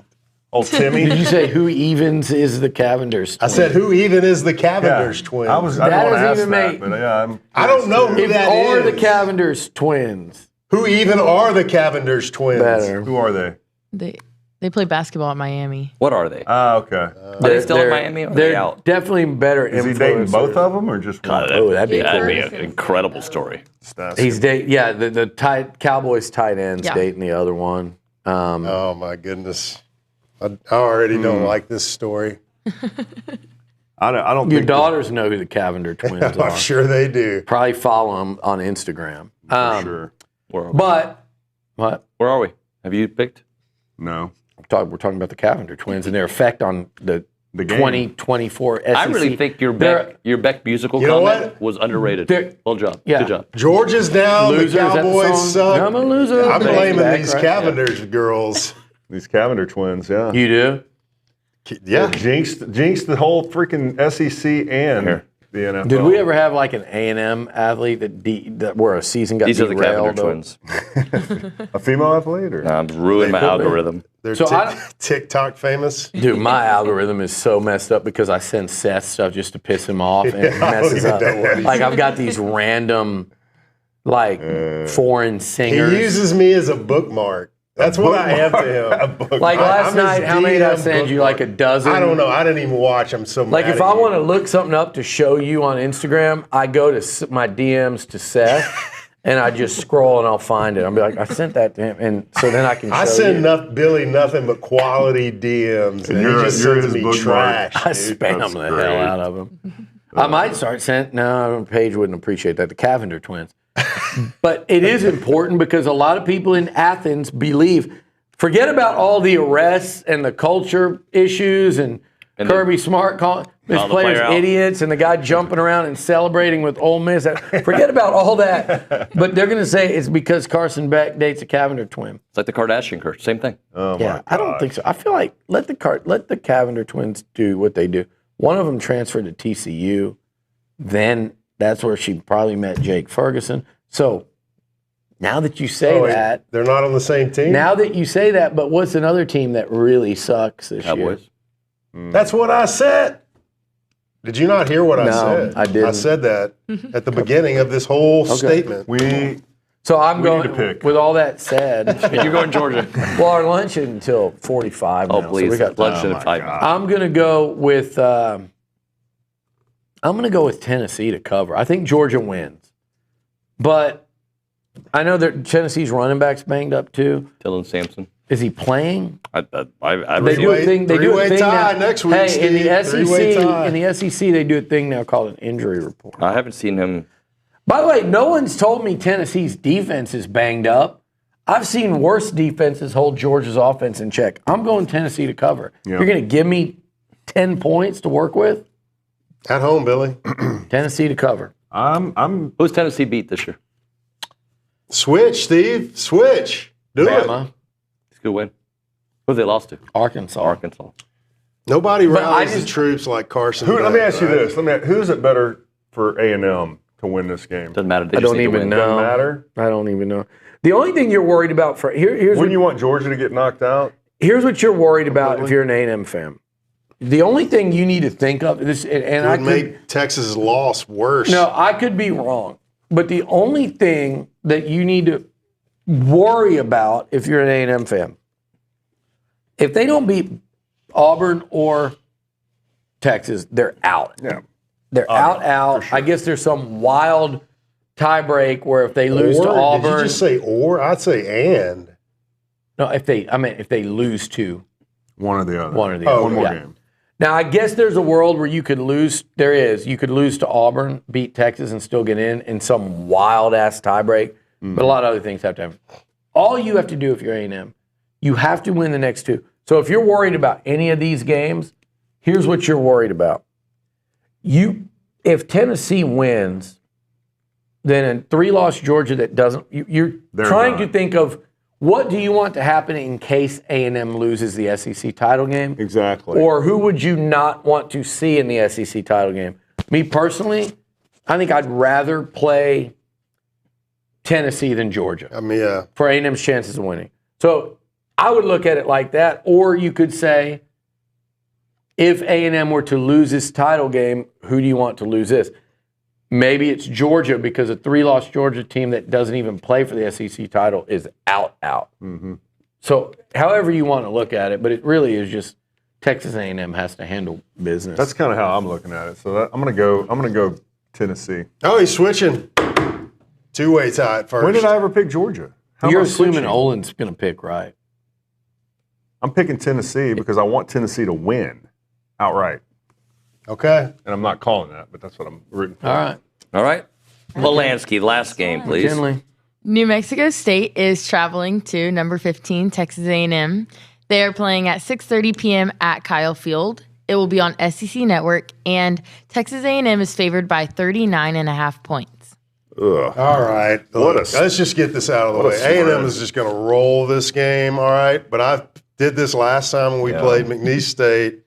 I was like, we're going to roll, all right? But that's just so much room for error right there. They would have covered if that McNeese coach Okay, kicked but that what they field did, goal. but they did not cover. That was funny. Can we cut that? That was awesome. Yeah. That was really good. That and Nico, both of those were fantastic. Look, A&M's going to kill New Mexico State, but that is a lot of room. Well, do we not know? They may have a Diego Pavia on their roster. I'm picking A&M to kill New Mexico State, but not beat them by 39.5 points. How about that? I think I'm with you, Seth. I'm thinking that's a crazy high number. I don't think we'll keep our starters in long enough. I know, man. I love. We're going to kill them. Hey, it's not did y'all gonna be know? close, A little but- did you know? Did you know? Besides the fact you know this, I guarantee you both of them don't know. I don't know if either of them know this. Did you know They did lose 48-0 at Fresno State. Ooh, golly. At what? Fresno State. Did you know? That's not good. Let me Did think about you it. guys know that last year, at this time of year, this exact weekend, I believe, New Mexico State went into a place where A&M is going to go next weekend with Diego Pavia, with Eli Stowers, and they beat Auburn. And they beat Auburn 31-10. Ha! I remember that. Now, this clearly, as Seth just pointed out, is not the same football team. They're not. It's not even the same situation. You know, they've lost not only those two guys, but a lot of guys that are succeeding. As Nuño said, you know what Nuño asked their coach? Here we go. What'd you ask him, Nuño? I said, how cool is it to watch no, Eli Stowers and Diego Pavia How cool dominate? is it to watch? Yeah, it was a bad question. And he loved that question, I'm sure. Oh, he did Literally, like it at the all. words were, how cool is it? To watch them on the national stage. Was he there last year? The Yeah, Sanchez he guy? was the wide receivers coach last year. Okay. And he said, what you'd think. He said, No, it's not cool at Not all. really cool at all, actually. Like, It sucks. what kind of stupid question is that? No, he was And then he said, we might be competing for the playoff spot if those guys were here. Hey, it's a crazy world we live in. I mean, if you're the highest ranked group of 5, I guess it's possible. Mm-hmm. So Diego Pavia with them. Yeah. Yeah. So, anywho, they'd have had to come in and beat A&M probably to maintain their spot. Well, hey, not only did Pavia beat Auburn last year, the He year beat 'em prior, at- he beat him at Liberty. No, he didn't beat. No. See, I got it wrong? yeah. Tell me. Close. He's beaten Hugh Freeze 3 years in a row. He beat Hugh Freeze at Liberty when he was at New Mexico State. Yep. He beat Hugh Freeze No, with New Mexico State at Auburn. Isn't that what I said? And then he beat Auburn I just said while that. he was Play at it back. It's nothing like you said. Vandy. I said he Play it back. beat Hugh Freeze at Liberty. I said that. He did say that. I did. Yeah. So how am I wrong? No, I think you said it wrong. And on top of that, you didn't say even This year? Yeah, he beat him with Vandy. Yeah, I know. So Pavia is 3-0 against Hugh Freeze and Auburn. So sign him up. Yeah. So anyway, I don't know. I lost interest. Make your pick. I think I'm going A&M. I think I'm going to pick A&M to That I mean, Fresno it's- State game kind of cover the Fresno cover the State spread. makes me want to change my I'm pick. going so New bad. Mexico State to cover because I think they want to get guys out probably as quick as they can. I think, with Le'Veon Moss out, I think you would have had a situation where like Amari Daniels might have run for, they might have both gone over 100 yards, and I think you get a whole. You might, Denota might come in here as a walk-on tailback and rack up some yards this weekend. So I think A&M covers, but I think there's a lot of let's get this thing over with in the second half. I think I want to move my sleeper pick to EJ Smith. I already did that. Oh, you did that? Yeah. I was sleeping. Speaking of sleepers, all right. You've been sleeping this whole show, man. Call it a day. Bye. I guess we're done. We're done. idiotic comments.